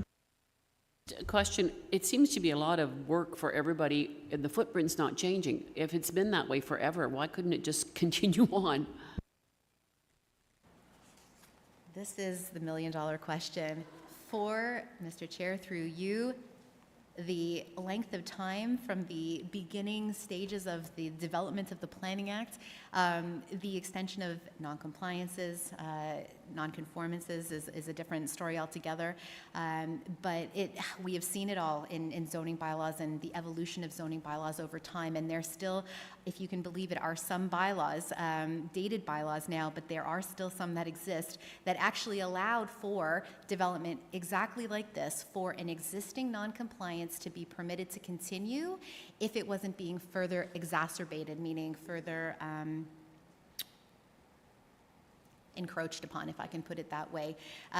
This is not one of those bylaws. And it is something in terms of being very mindful of that line between the continuation of a noncompliance and where is the line between when a matter should be evaluated by a committee of adjustment and not taking that responsibility out of your hands by putting in something that goes, let's say, counter to the Planning Act, Section 45, that allows for this committee to sort of, well, it governs your activities and allows you to make decisions on files like this. There are a number of residents that would wish that that was exactly the case. In fact, that's a good point, because it's come up in the past here that if it's considered legal non-complying and there is a new application, should we not be taking steps to ensure that it becomes, if we can, complying? But given the fact that it's been there for years, the footprint isn't changing, it would appear that there hasn't been any issues, so. And I do hear you loud and clear, Mr. Chair, and also Member Archer. Over time as well, we must remain mindful of the surrounding pattern of activity and how land uses may change around an existing home like this one.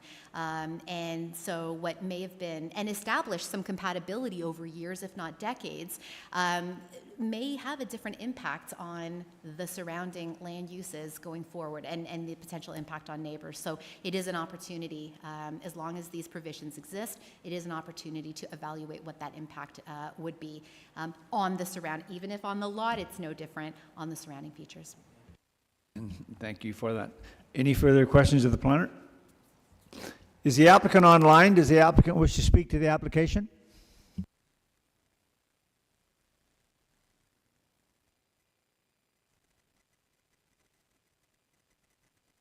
Yes, go ahead, please. Hello? I just wanted to say that we just wanted to be able to fix the foundation. We love where our house is, and I know that if they take it up, they can fix all of the problems when they put the house back. So that's all I wanted to say, if there's any questions. Could I ask you to state your name, please? Sorry, it's Colleen Grislap. All right. And thank you for that. Any questions of the applicant? All right, being none. Is there anyone online wishing to speak in support of this application? In support of this application? Anyone online wishing to speak in opposition to this application? Opposition to this application? All right. Committee. Wait, Ms. Richardson. As recommended. All right, do I have a seconder? Mr. Strangway? Any further comments or questions? Ms. Archer? One more question, please, to the planner. If these decide to, I see a front step there. That's not included in the side yards and the front yards. If they put in a cement step, would they have a problem?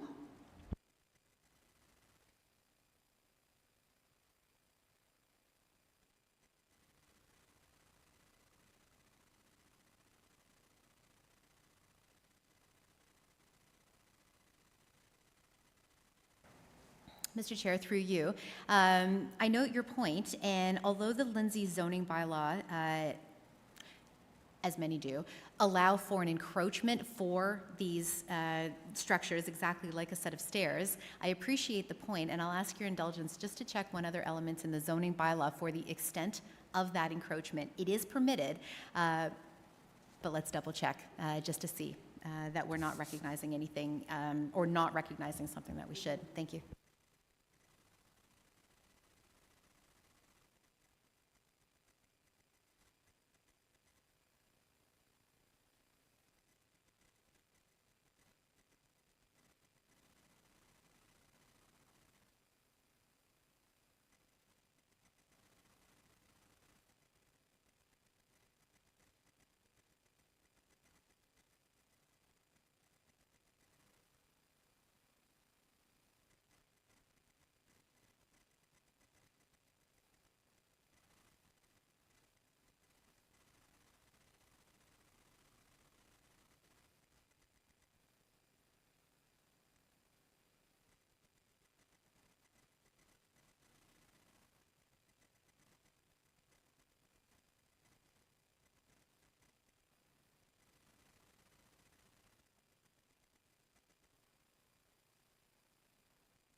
Thank you, Mr. Chair.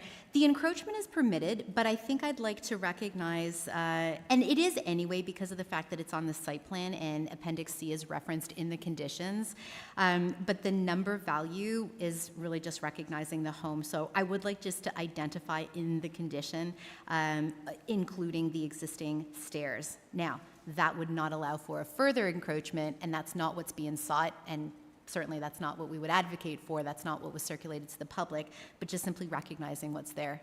I think that would be a good idea. Anything further from committee? No?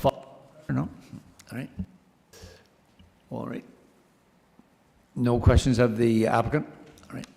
All right. Is there anyone online wishing to speak in support of this application? In support of this application? I think I went through that, but yeah. And no one wishing to speak in opposition to the application? All right. Committee, where are we then? We got. Does the motion have to be amended now about the stairs? Yes, it'll have to be. Now, you made it and seconded by Mr. Strangway, and you're looking to add in a condition. All right, you're okay. You two are okay with that? All right. So the motion on the floor as amended, are we okay with that? Any further comments or questions? All those in favor?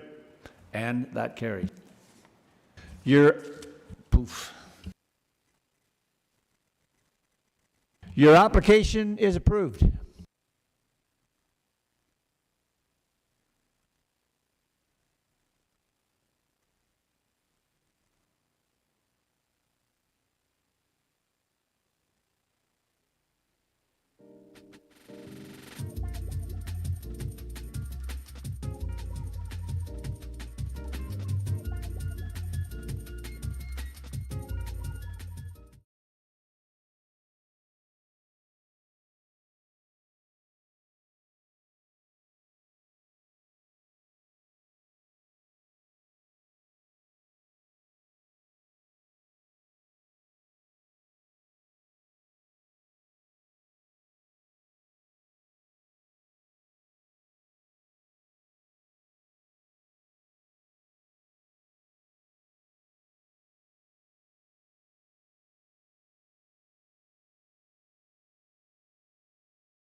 Okay, I think we'll get things back in order here, folks.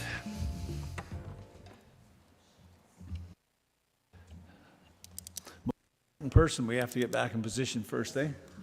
Yeah.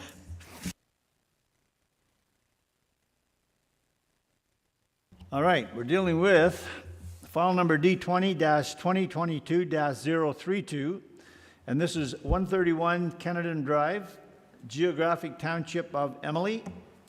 Ms. Berry, go ahead. Thank you, Mr. Chair. All right, so the first of our 3 ARUs on today's agenda, what we're doing here is actually recognizing the existing lot area. Because this lot is serviced with private services, individual private well and septic system, it requires a 4,000 square meter lot size in order to have an ARU built. Now, this residential development began as an addition to the home. But when the owners requested a separate entrance and full kitchen, this then had the effect of changing it from just simply a residential addition into an additional residential unit, a separate residential unit. There we go. Okay, so to go over the highlights here, we find ourselves in the waterfront designation, once again in the official plan. Here, the zoning is rural residential type 3 with a special exception. This is from the Emily Township zoning bylaw. And the lot area is currently 2,873 square meters, so under that 4,000 square meter limit. It's just under 3/4 of an acre at 0.71 acres. The purpose of the ARU in this case, and perhaps just to see what this looks like in plan, the addition is in front of the existing home. It's circled in red there. And there we have an image of what the addition looks like. We can see it's already constructed. Building permit is open again. Permitted as per it being a residential addition, but then of course with that separate entrance and kitchen to be installed, needed to go through the variance process to recognize the lot size.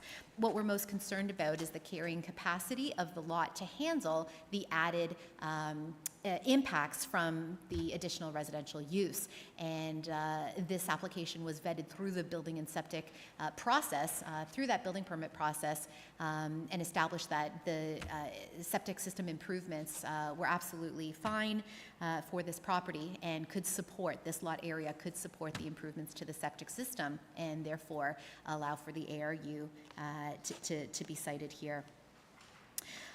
In this case, the owners had actually moved to the area. They relocated to Kawartha Lakes, and the idea behind the residential addition was actually to provide an area for the owners' self-isolation and recovery for medical reasons. This would take place inside the new ARU.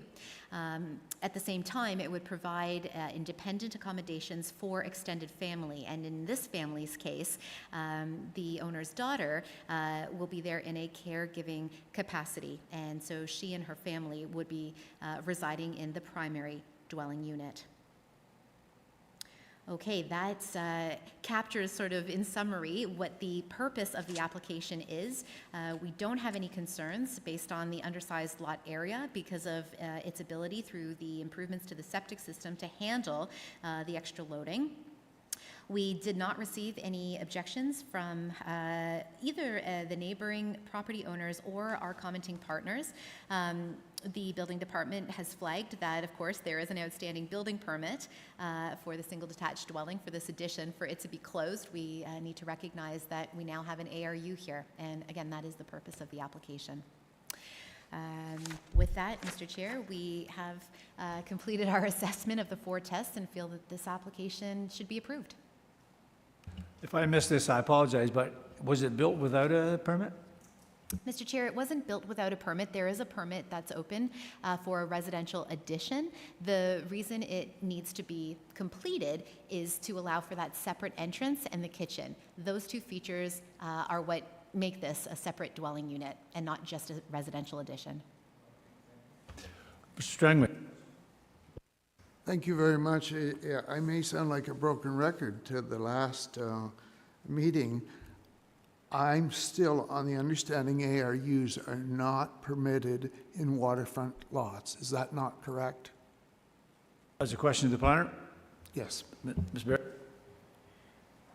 Mr. Chair, through you, Member Strangway, so long as lots anywhere in the city meet the basic criteria in both the official plan and its respective zoning bylaw for whatever geographic township they're in, things like road frontage on a improved municipal road, year-round municipal road, lot area, given whatever the size restrictions may be based on servicing, and most importantly, the existing residential unit that's on there, if it's a single-family home, a semi, or a townhouse, then it's eligible, no matter its designation, save or except a hazard to environmental protection.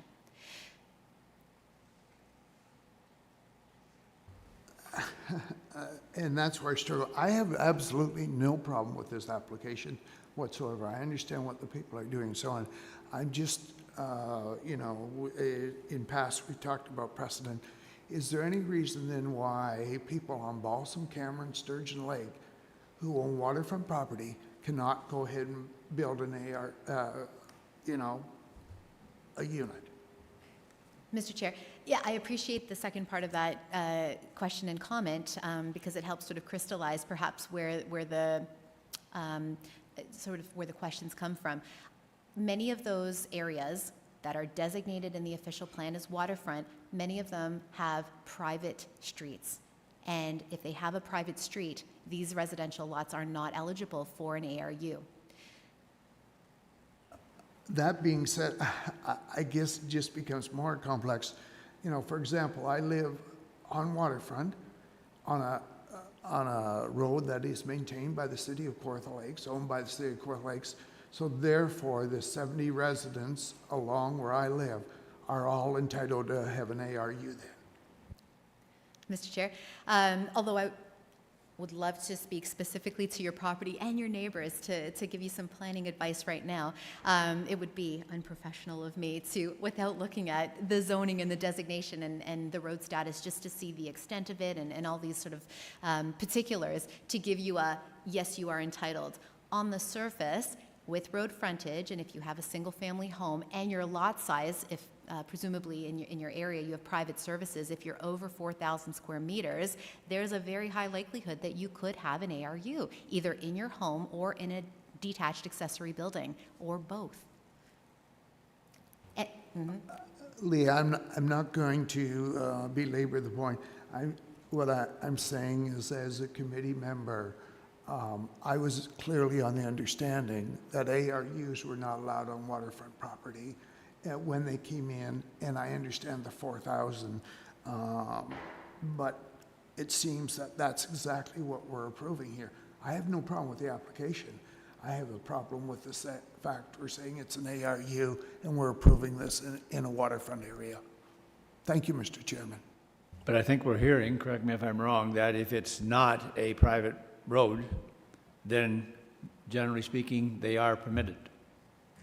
Mr. Chair, that's right. And I wonder if it might be helpful or informative if we just sort of put together a short blurb, a summary of how the official plan provides for ARUs and that distinction between perhaps shoreline properties and waterfront land use designation, and just sort of give you an overview of where these ARUs are permitted, if that would be helpful. That'd be very helpful. I wonder if our chief building official has anything further she can add. Well, let's find out. Ms. Murchison? You've heard the discussions ongoing? Yeah, I was listening to the discussion. I'm just, is there a specific question you're asking me? Because I'm not sure what else to add. It seems to be a zoning issue. Go ahead, Mr. Strangway.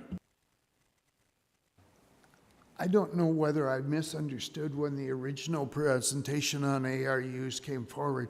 I was on a clear understanding that while ARUs would be approved, that they would not be approved on waterfront properties of less than 4,000 square feet. And I thought that was very clear. And I believe what I'm hearing is something different right now.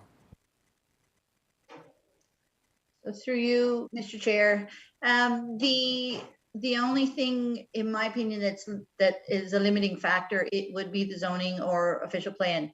The building code is going to most likely be able to accommodate regardless of whether you're on waterfront or not. It's usually the septic on a rural lot that's going to limit whether or not we have enough space to accommodate a septic that will function for both units. But that seems to be few and far between with the applications we've seen coming forward. If you recall, we also, with the size limit, we have a limit of how big the parcel can be. And we've looked at different scenarios and actually found that that limit is very generous as far as lots smaller than that can still accommodate 2 units. So it really is the zoning and OP piece that limits them right now. Thank you. All right, thank you, Ms. Murchison. All right, Ms. Archer, go ahead. Through you, please, to Ms. Berry. I guess it was same with me. I had a misconception that an ARU should be secondary to a home, and this one clearly looks like it's 3 times bigger.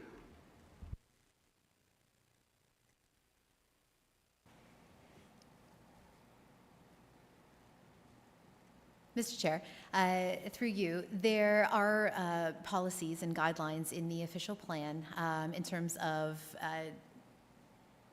size. And there's also, depending on the specifics of the site, there could be some ability to register the smaller of the 2 units as the ARU. So there is an ability to, let's say, swap the title of the unit. Still a dwelling unit, still meets all the policies, zoning bylaw provisions, and code requirements, and it's just a matter of which of the 2 municipal, if they're not always different municipal addresses, but which of the 2 units is the one that ultimately gets registered in the city's registry. Anything further, the planner? All right. Is the applicant online? Does the applicant wish to speak to the application?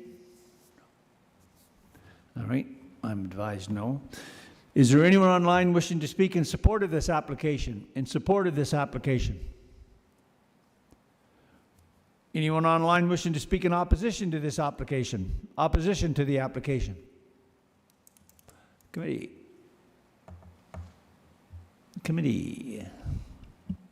Mr. Strangway. As printed. Do I have a seconder? Ms. Archer.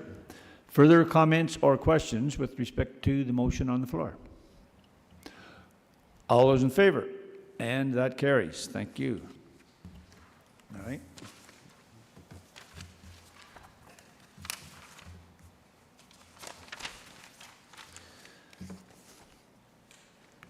All right, we're now dealing with file number D20-2022-033, and this is 28 Park Hill Drive, Geographic Township of Verlin. Need I say, Ms. Berry, go ahead. Here we go. All right, for the second of our 3 ARU proposals, and very similar to the last application, right down to the official plan designation of waterfront, Member Strangway. We are in a neighborhood here where we can see we are set back from water, and there are lots surrounded by this road pattern, all still designated waterfront in the land use designation category in the official plan. So again, here we have a situation where we're looking to allow for an ARU on a lot that falls under the 4,000 square meters, which it needs because of its private servicing through well and septic. The existing lot is 2,267 square meters. While we were reviewing what was applied for, in fact, just well, anyways, I'll go on to say that the application is also proposing relief from the height requirement for an accessory building. So the height requirement is 5 meters, and the new garage that's proposed is at a height of 5.4 meters. Here's an image to give you an idea of how currently the buildings and structures are positioned on the site. Oh, forgive me. All right, so at the corner of Park Hill Drive and Pleasant View Drive, we have a situation here where the existing accessory building that functioned as a storage area and some office space is actually the one that's to be converted into the ARU for, there we are there, for the owner's parents.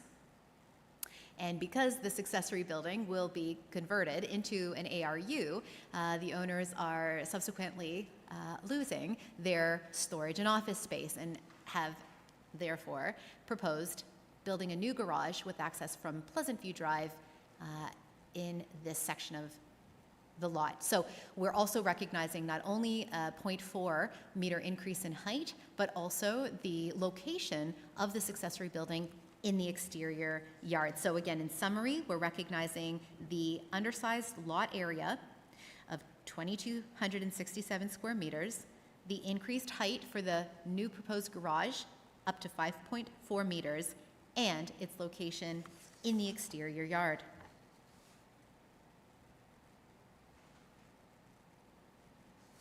This is again, a case that the owners have gone through a full building and septic review for the impacts of the new structures and the converted structure for the ARU, the impacts of these structures on the septic system. A new septic system has been designed to accommodate, sorry, just had it laser pointed on the area, has been designed to accommodate the impacts from the additional new uses. Of course, that's been vetted through our colleagues in Building and Septic, which allows us to conclude that the lot size is perfectly capable of handling the additional residential uses. So I'll move to the height and the location of the new accessory building in the exterior side yard.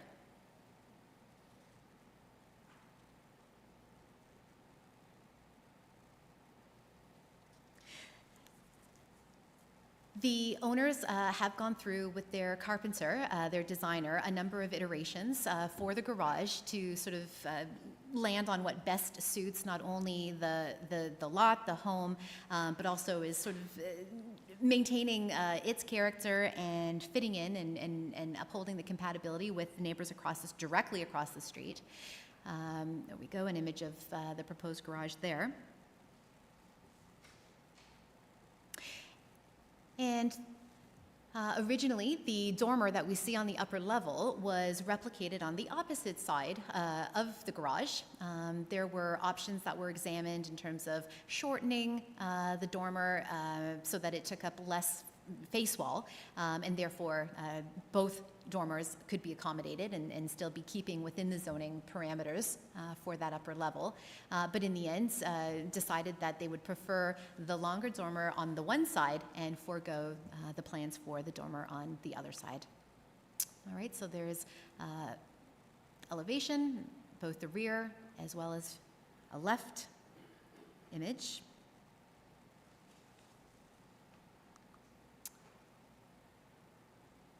And some photos to give you an idea of the size of the lot. It is a double lot, and as the owners own both lots in identical title, but given that these lots are lots on a plan of subdivision, an older plan of subdivision, we have recommended that the owners apply for a deeming bylaw, which they have done, to ensure going forward that the lots are treated for zoning standards and, of course, for the application of the Ontario Building Code as a single lot of record. So that process is in the works as well.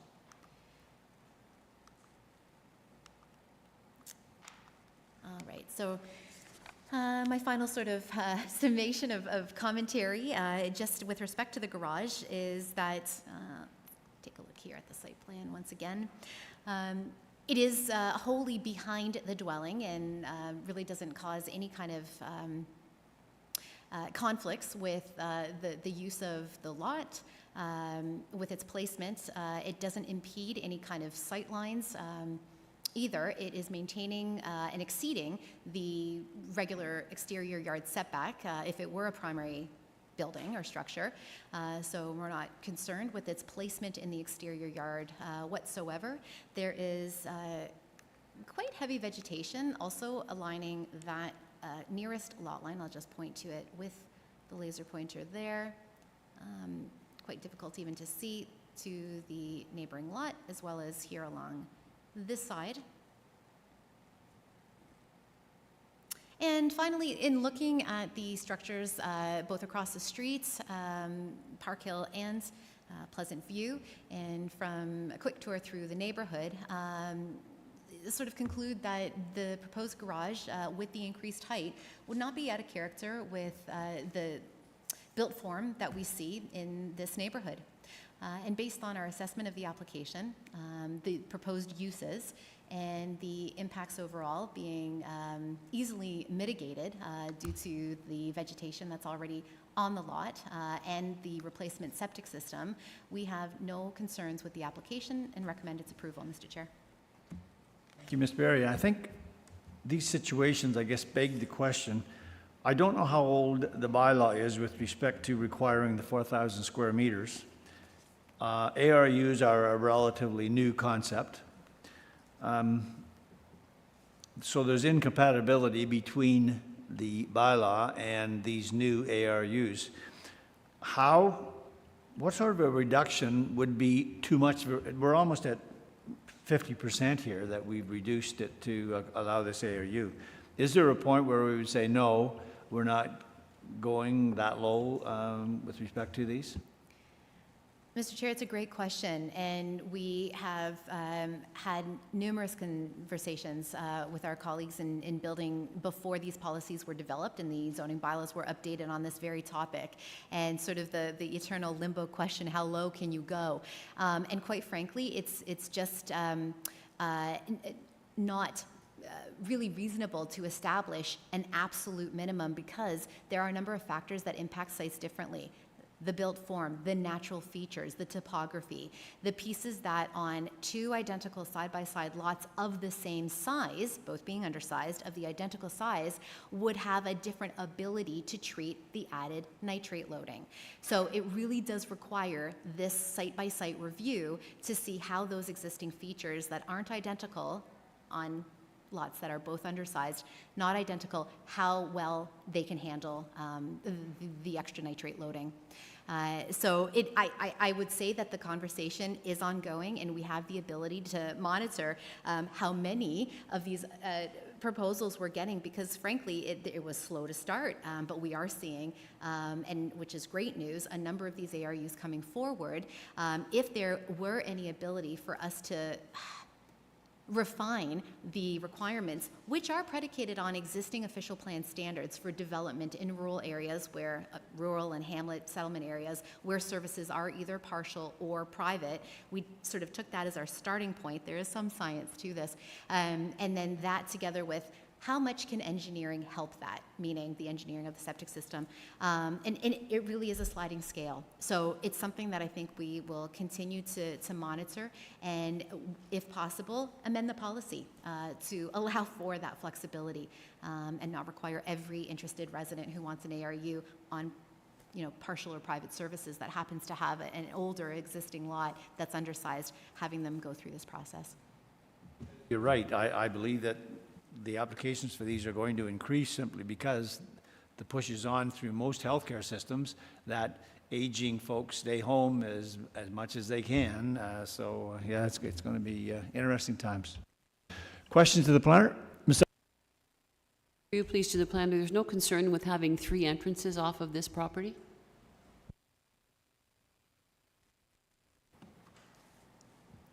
Mr. Chair, through you, it was a consideration that we looked at, and the fact, like Pleasant View Drive being a municipal road, there will have to be a new entrance sought for that. It's part of, from what I understand, the building permit application process, and hasn't been flagged as a concern with the existing spacing.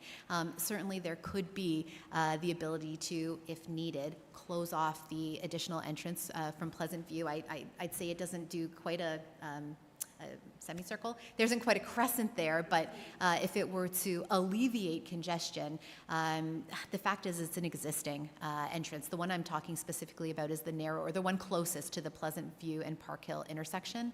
To date, through this review process between planning and building, it hasn't been flagged as a concern. Anything further from committee? Mr.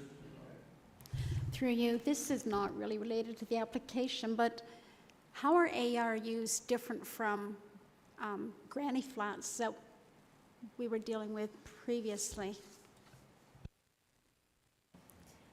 Mr. Chair, through you, you know what, not a whole lot different. I think there's been any number of titles or descriptions afforded to or given to these types of units. Garden suites is another one. That term is actually identified in the Planning Act, though, so there's some status assigned to it, but mother-in-law suites, I don't know why that one, or even granny for that matter, why those ones in particular came to be as popular as they are, and not, you know, papa suites or father-in-law. Anyway, any number of other ones. So really no different, other than specifically second dwelling units, and now ARUs, as the province said, named them, have been legislated. And up until now, we were working under a different set of provincial policies, land use guidelines. But at a cursory level, not a whole lot of difference. I'll say, sorry, one more thing about the garden suites in particular. They were considered not a permanent use, they were considered a temporary use, although changes to the Planning Act that extended from what originally started as a 10-year period and expanded to 20 years. I don't know about you, that doesn't feel very temporary. Initially, not considering that it was a fairly permanent structure, like permanently built. It wasn't a seasonal structure that was permitted under those terms. And the other piece was if one was to obtain a temporary use bylaw for permission to have a garden suite under that section of the bylaw of the Planning Act, there was also an opportunity to renew it after the 20-year period and continue to renew it. There was no sunset clause on the number of renewals one could apply for. So this really just establishes what we're, I think, originally intended with that housing option, and that affordable housing and supportive housing option is to give it some permanence and permanency. It's what it needed. A good question, because I think with these ARUs, if the aging parents move in, and some of these ARUs are actually a separate structure, and they pass, does it become a rental unit then if the folks so desire? Mr. Chair, without getting into the particulars about tenancy, it can, I mean, in some families, there might even be a rental rate attributed to those in-laws for staying in there. So yes, certainly it's there for the use of however the homeowner sees fit. And as we know, the primary dwelling itself could also be rented out. So there could potentially be, as even today or before ARU's policies were passed, a landowner did not need to be the occupant of the primary dwelling. Interesting times. They really are. Any further questions to the planner? All right. Is the applicant online? Does the applicant wish to speak to the application?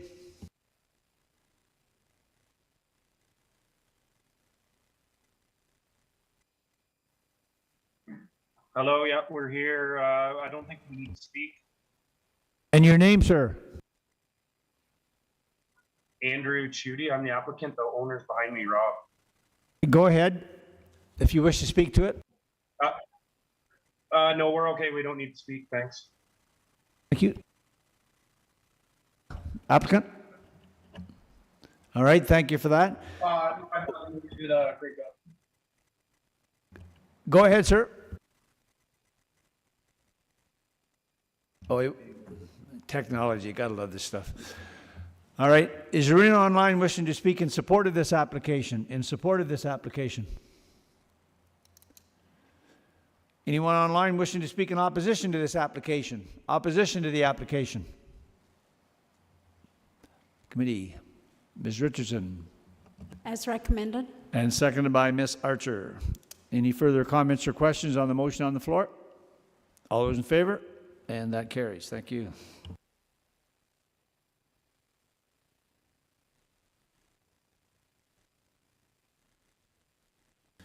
All right, we're now dealing with file number D20-2022-034, and this is 81 Kenray Road, Geographic Township of Fenelon. Ms. Berry, thank you. Thanks, Mr. Chair, and we'll take a momentary pause from the ARUs before we return to them for the final new application on today's agenda, and we'll focus on a detached garage. The relief being sought in this application is for location, yard location. So in this zone, in this residential used lot, the garage is permitted in the interior or rear yard, and the proposal is for the garage to be located in the front yard. Okay, so we get a sense here of this 2.5-acre lot, 2.54 acres to be exact, owned by Ken Louie and Phyllis Wells. We're on Kenry Road, of course, as we know from the address. The designation here is rural. It's got some interesting features. Again, we can start making out some of that based on the topography, what we see in the aerial here. Rural, environmental protection, significant woodlands, and significant wetlands. All of these features have some part to play in terms of how the land use is attributed to this lot. The zoning, also duplicate zone, rural residential type 1, RR1, towards the sort of first third of the lot, the southerly third of the lot, and then environmental protection towards the rear of the lot.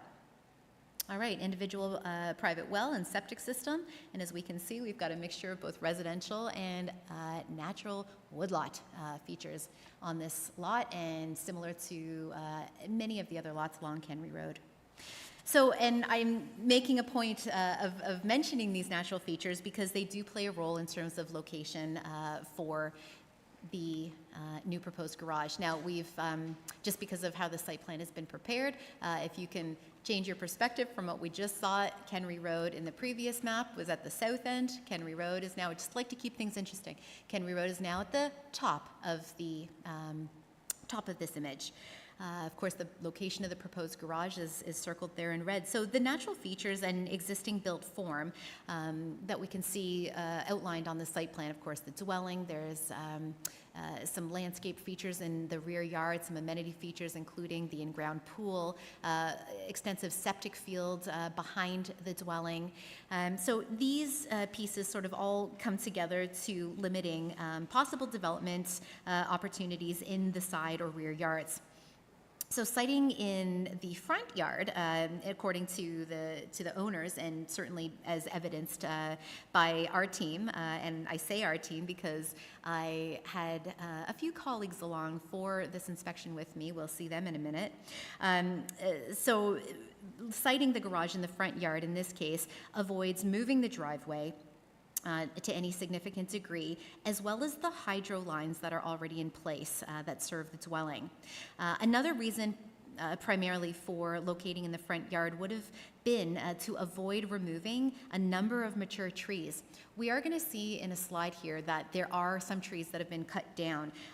Thankfully, this isn't a lot of the mature trees, but unfortunately some of them were hit with that emerald ash borer, so they did have to come down for safety reasons. Now, from a personal perspective, not my personal perspective, according to the owners, another reason that the garage has been proposed in the front yard is to enable secure parking of their vehicles and their utility trailers that they would be able to see from the dwelling, rather than having them be partially out of sight if the garage were sited any closer to the dwelling. So therefore, the garage won't be in the way if parking of the trailers and the vehicles was sort of relegated to between the street and the proposed garage. It would be both less convenient and less safe. Let's turn to a few of the photos of the site, just to give us an idea of how much vegetation there is from the front yard. Dense vegetation, a little bit less so from the front lot line, which I'll point out here, and more so along the side lot line, which would be here and the area that the neighboring property owner would be sort of most impacted by, but in our evaluation feel that really limits to no impact at all, either seeing being impacted by the garage from the side or from view from the street. We had the pleasure of meeting the property owners while we were on the site, and that is one of the property owners right there, who also happened to have this pylon that helped us place out and step off where the proposed garage would be located. Who says we don't have fun doing our job? There we go. I'm just outlining the proposed area of the garage with our 2 new Planner 2s. There's Catherine there, and if you squint really hard, you might see Megan there. And that is it for our photos. Certainly being mindful of the significant heritage and hazard features of the lot, developing the site towards the road is well outside of any buffers even to buffers between developable envelope and the natural heritage features being the woodlot and the unevaluated wetland. There is not a permit requirement here from the KRCA, notwithstanding all of the features noted in the official plan. So in accordance with the permissions in the official plan and the zone itself, save and except for the location in the front yard, all of the other zone provisions are upheld. We saw an image of the profile of this garage here. The height is in keeping with the maximum, so there isn't a request for additional relief for height. The other piece is citing not only in the front yard, but the garage is being mindful of what the existing front yard setbacks and exterior yard setbacks are, and is exceeding those. I'll point them out here with at least 7.5.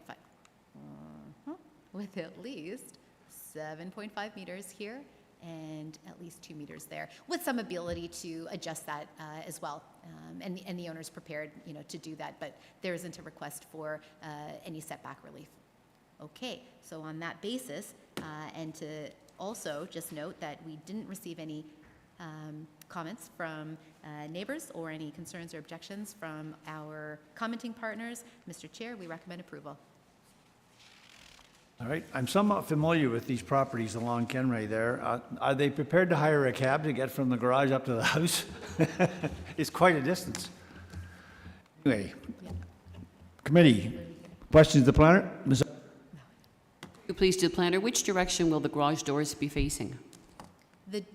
Mr. Chair, through you, the driveway. Yeah, we'll look at this with north at the top, so yes, to the west. Further questions of the planner? Ms. Richardson?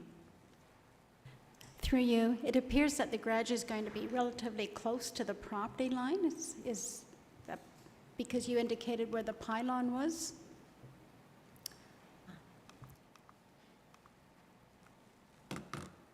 Mr. Chair, through you, so forgive me for not being more descriptive. That pylon is actually adjacent to the driveway, so it's sort of in the center of the lot. Let me instead point to where that pylon would be on this site plan. So the pylon is sitting there, and Mr. Louie was standing there, and then our 2 planners were there. So we're not concerned about any setback encroachment. I sure hope I didn't. Follow up? So what I thought was the roadway was actually the driveway. Thank you. All right, anything further of the planner? All right, is the applicant online? Does the applicant wish to speak to this application? All right, I'm advised no. Is there anyone online wishing to speak in support of this application? In support of this application? Anyone online wishing to speak in opposition to this application? Opposition to the application? Being none, committee. Ms. Archer, do I have a seconder? Ms. Richardson, any further comments or questions? All those in favor? And that carries. Thank you. All right. All right. We are now dealing with file number D20-2022-035, and this is 4246 Highway 7, Geographic Township of Emily. Ms. Berry. Thank you, Mr. Chair. Let's wrap things up here with our third and final ARU. But unlike the earlier files, the reason for relief for this minor variance application is because of its yard location and not because the parcel is undersized.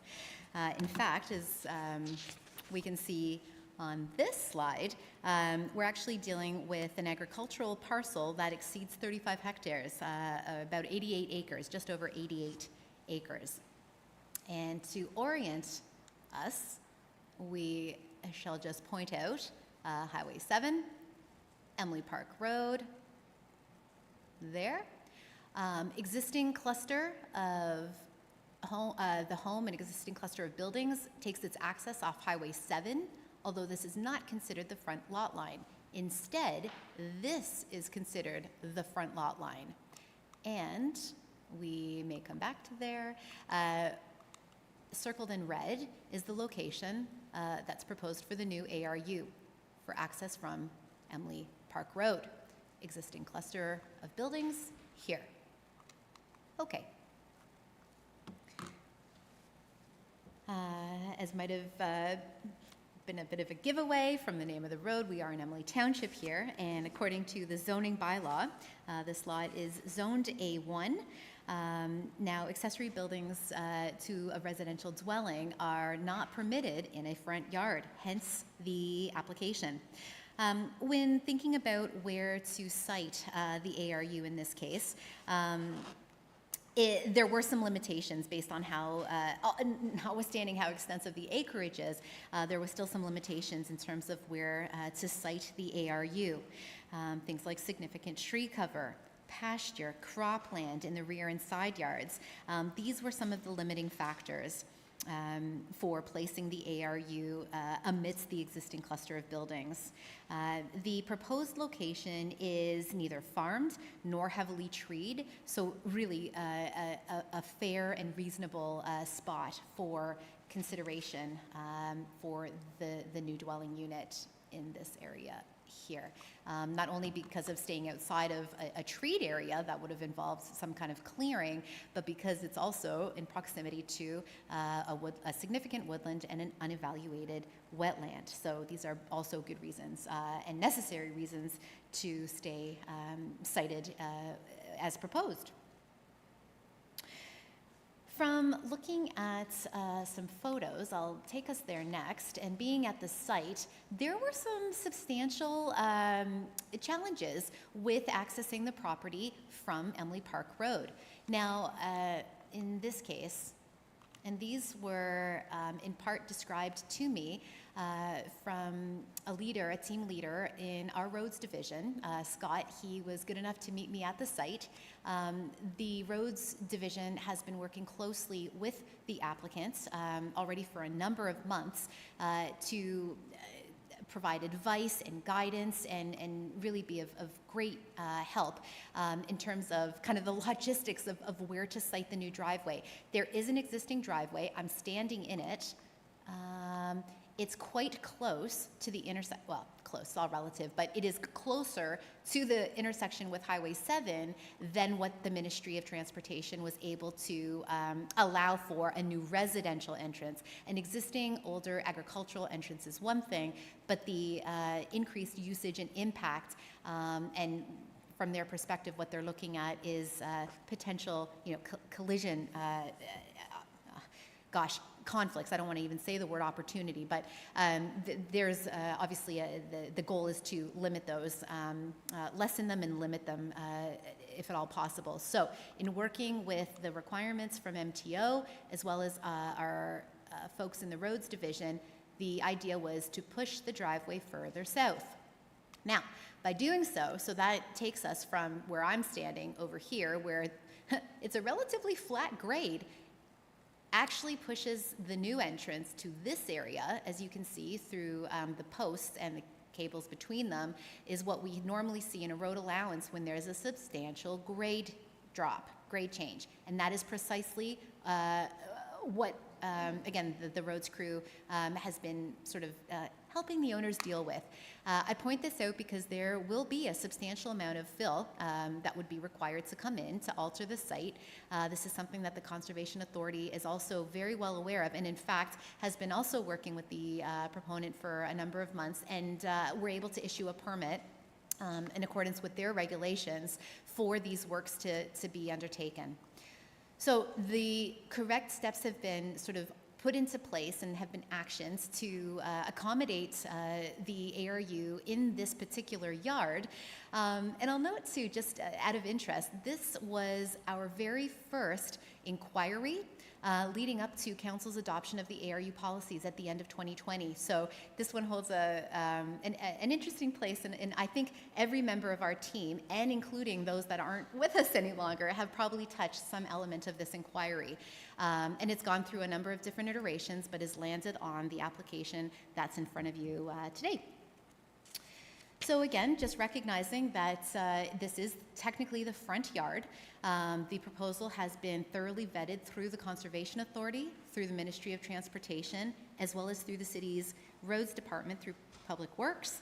And those activities continue. We've actually flagged as a condition for your consideration that the necessary entrance approvals have been obtained from both the MTO and the city. Now, it's not so much an entrance permit that would be required from the MTO, but a spacing requirement to ensure that the new entrance, which is, I'll point to it again, going to be in this vicinity, has also been signed off on by the MTO.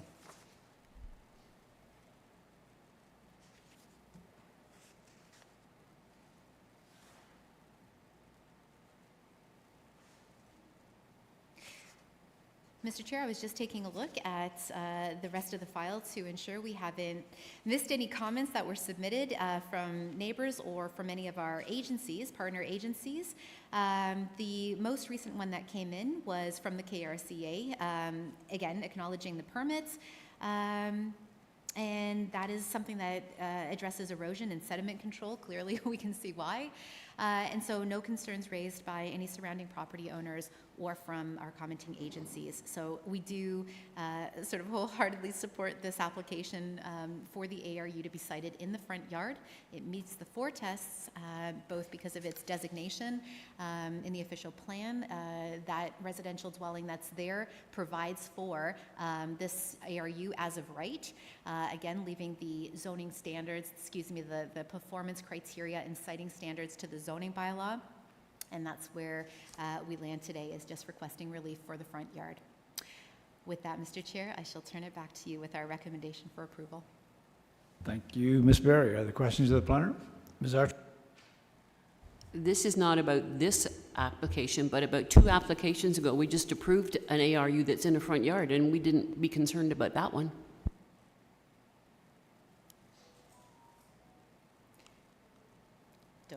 Mr. Chair, I'm naturally going to my pointer. What am I pointing at? I was thinking, am I going back to the other slides? So just to reflect on, I believe, Kennedon, the Kennedon address, it was a residential addition. You're quite right. It's located in front of the existing dwelling, but it is attached to the dwelling. It's not a separate accessory building that's detached and located in the yard between the road and the dwelling. Go ahead. Thank you. I'm just wondering, are there any regulations around ARUs as far as size, number of washrooms, that kind of thing? I noticed with this last application, we don't see anything about actually what's being constructed. We're just asking to approve a location for it. So I don't need an answer now, but in future, it'd be interesting to see what are the regulations around ARUs as far as size and facilities, kitchens, washrooms. For example, could an ARU be 3,000 to 4,000 square feet in a luxury home? Or does it need to be under 1,000 square feet? Just wondering that. Thank you. Mr. Chair, I'm happy to comment even if generally to the members' question or suggestions, this is something that we could provide maybe in an additional maybe memo or education or informative memo for the benefit of the committee. Yes, absolutely there are provisions that govern like the zoning bylaw governs in every zone, location, height, coverage, all of these pieces also impact ARUs, so they are subject to the same criteria as already exists in each of the zoning bylaws for all the geographies across the municipality. One piece in particular, in terms of floor plan, mentioning facilities, in order to ensure that the dwelling unit is a separate, standalone, able to function and operate as a standalone dwelling unit, it needs to have certain things like a separate entrance, kitchen, facilities, as well as washroom facilities. So those three pillars are what contribute to establishing it as a separate individual dwelling unit. Thank you.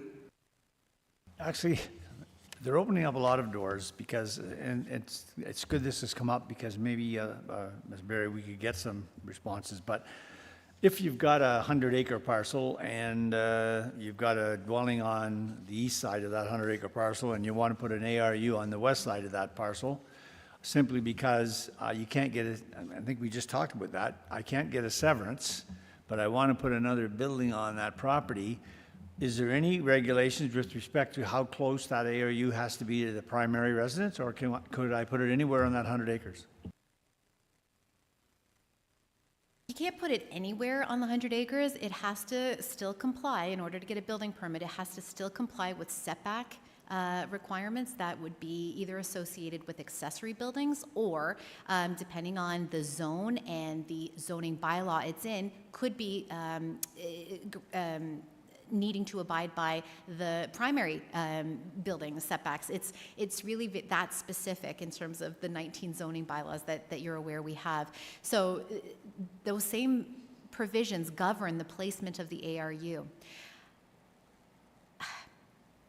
To the point of even yard location, as we're seeing here. So, sorry, I feel like a bit of a broken record. Coverage, setbacks, height, those are sort of the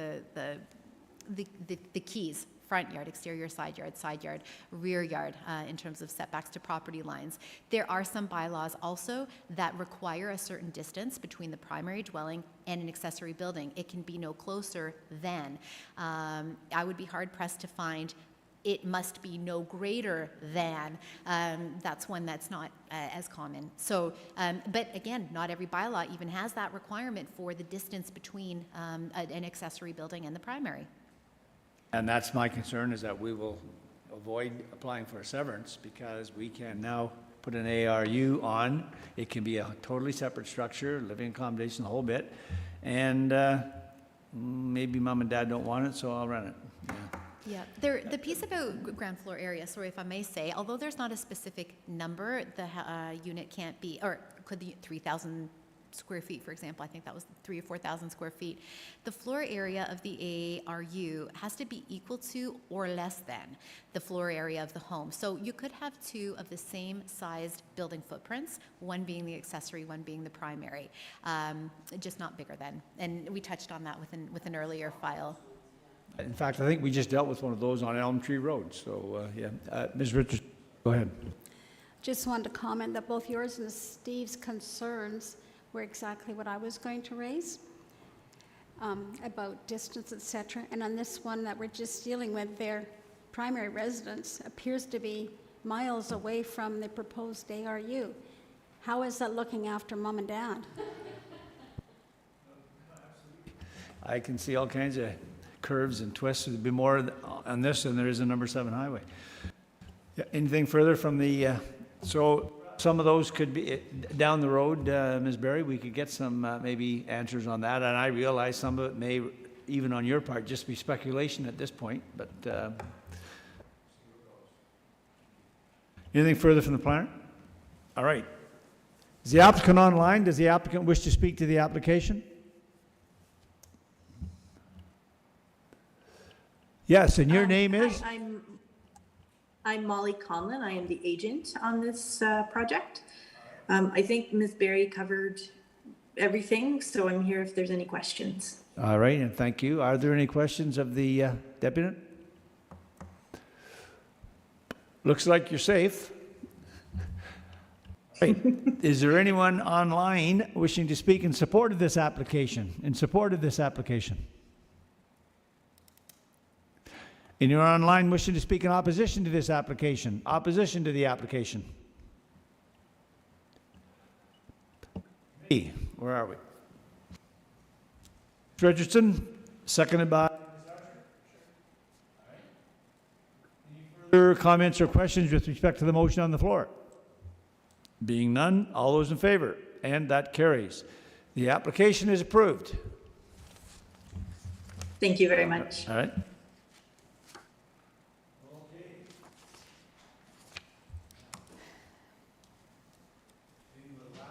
But certainly not least, we have a deferral memorandum from Ms. Berry, and I'll let Ms. Berry speak to that first. Mr. Chair, thank you. At the meeting held November 25th of last year, the Committee of Adjustment deferred this application, file D20-2021-029 for Mr. Steve Harajula, currently a vacant lot located at Baseline Road. Baseline Road is an unassumed municipal right-of-way. This is for a lot in the geographic township of Somerville. The application was deferred at that meeting for a period not more than 7 months, returning at the latest to today's meeting, June 16th. The deferral is until such time as the city completed its review of the corporate procedures for obtaining access to private lots by means of unassumed public right-of-ways. And staff are able to provide a copy of said review to the committee members and to the public. Should a resolution to the process arise before that time, the application may be brought back to the committee ahead of that time. And I believe that that motion was put on the floor by Member Marsh. So that explains why we're here today. Now I'd like to explain why I am requesting a further deferral. We have learned that our solicitor is actually just about to provide an update on this review at the July 19th council meeting. Because of this and the timing of this, we really do think that it is best not only for the committee's decision-making to ensure you have all of the current information in front of you, but also for the proponents, that we further defer to a subsequent Committee of Adjustment meeting. The timing is such that I would suggest not bringing it forward. It would be just a matter of days if we were to schedule it for July and instead schedule it for August. And that gives us appropriate time to prepare our summation of the solicitor's report and to value any commentary from council or the public. That is a public open session where that report will be presented, so we'd like to bring that forward to you as a summary at that time. I have, of course, identified to Mr. Harajula through his solicitor that this would be our recommendation today and provided a copy of the memo. Mr. Harajula continues to be very patient. This application has been before the committee no less than 3 times. And so they do understand the predicament that they have found themselves in because of the sheer timing of not only when they applied for relief from the frontage on a public road provision in the bylaw, but also that it then ended up folding into this corporate review. So they understand and are willing to agree to, should the committee see fit, a further deferral. I will add that Mr. Lawless, Mr. Harajula's solicitor, has suggested that if the project or the review, I'm paraphrasing the word project, but anyway, review, if it continues to be a lengthy review process on the city's part and sort of continues with these delays of implementing new policy, new council policy or procedures, that he suggests it would be fair for the municipality to consider a one-off approach to the improvement of the road allowance piece to allow his client to proceed. So we note his comment, and I share that with the committee for your information, and we recommend that we defer this application to the August meeting. And that is exactly what I was going to come back to you with, was this is just an update on the July the 19th. So, but you've answered the question. You've discussed it with the applicant, and they realize that there may not be a policy at that point in time. So we went off for the August meeting. So, are there any further questions of the planner? All right. Well, we better check.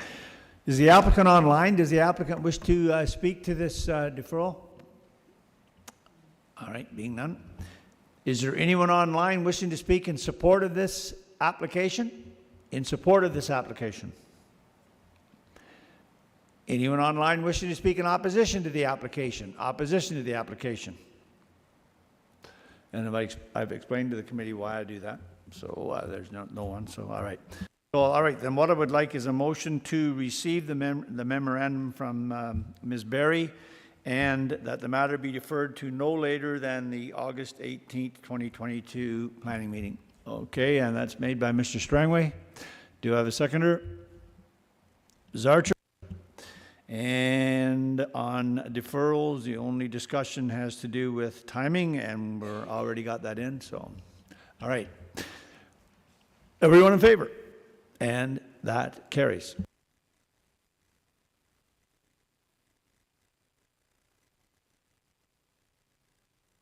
Thing under other business from committee.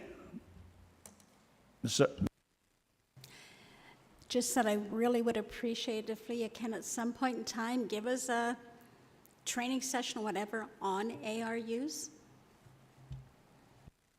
Very duly noted. Yeah, I agree totally. I think that's something that we need to be updated.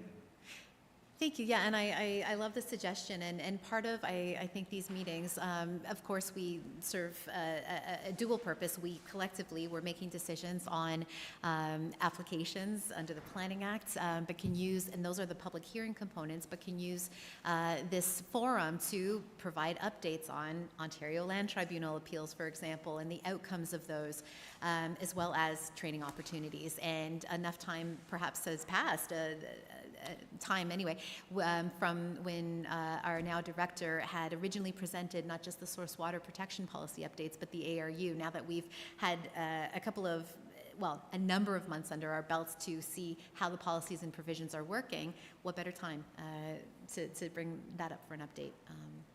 Especially now that you've raised some questions about how well they're working or not. I just remembered too that prior to our meeting starting, we were going to perhaps discuss the report format after the meeting concluded. Is that still on? Because this was the reason why maybe we were going to adjourn before we started. I see what you mean. Yeah, I didn't know that we were going to discuss, but we can, certainly, there's no problem. I just wanted to add to your comments with respect to ARUs. 99% of the people that we deal with, and perhaps I'm being somewhat generous, but are honest people. But there's 1% that will probably use this ARU policy to their own agendas and purposes. So it'd be nice to get some tightening around it to see just exactly where we are. All right, you had your hand up, Steve? It's much the same as Leah suggested at the end of the meeting, we would just have a brief discussion about, the format of the reports, and I look forward to that discussion. Do you want Leah to speak first, or is there some, have you got comments you want to make? What do you want to do?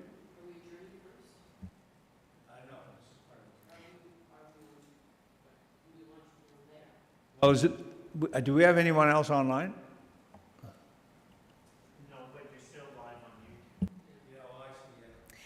Mr. Chair, if I may, just a comment.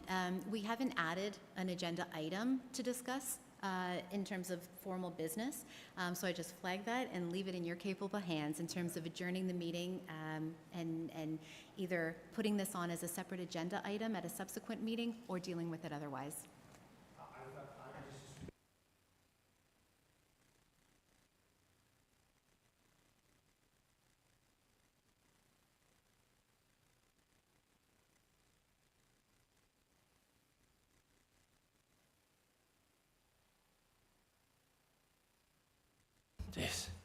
You need 15 hands and eyes 360.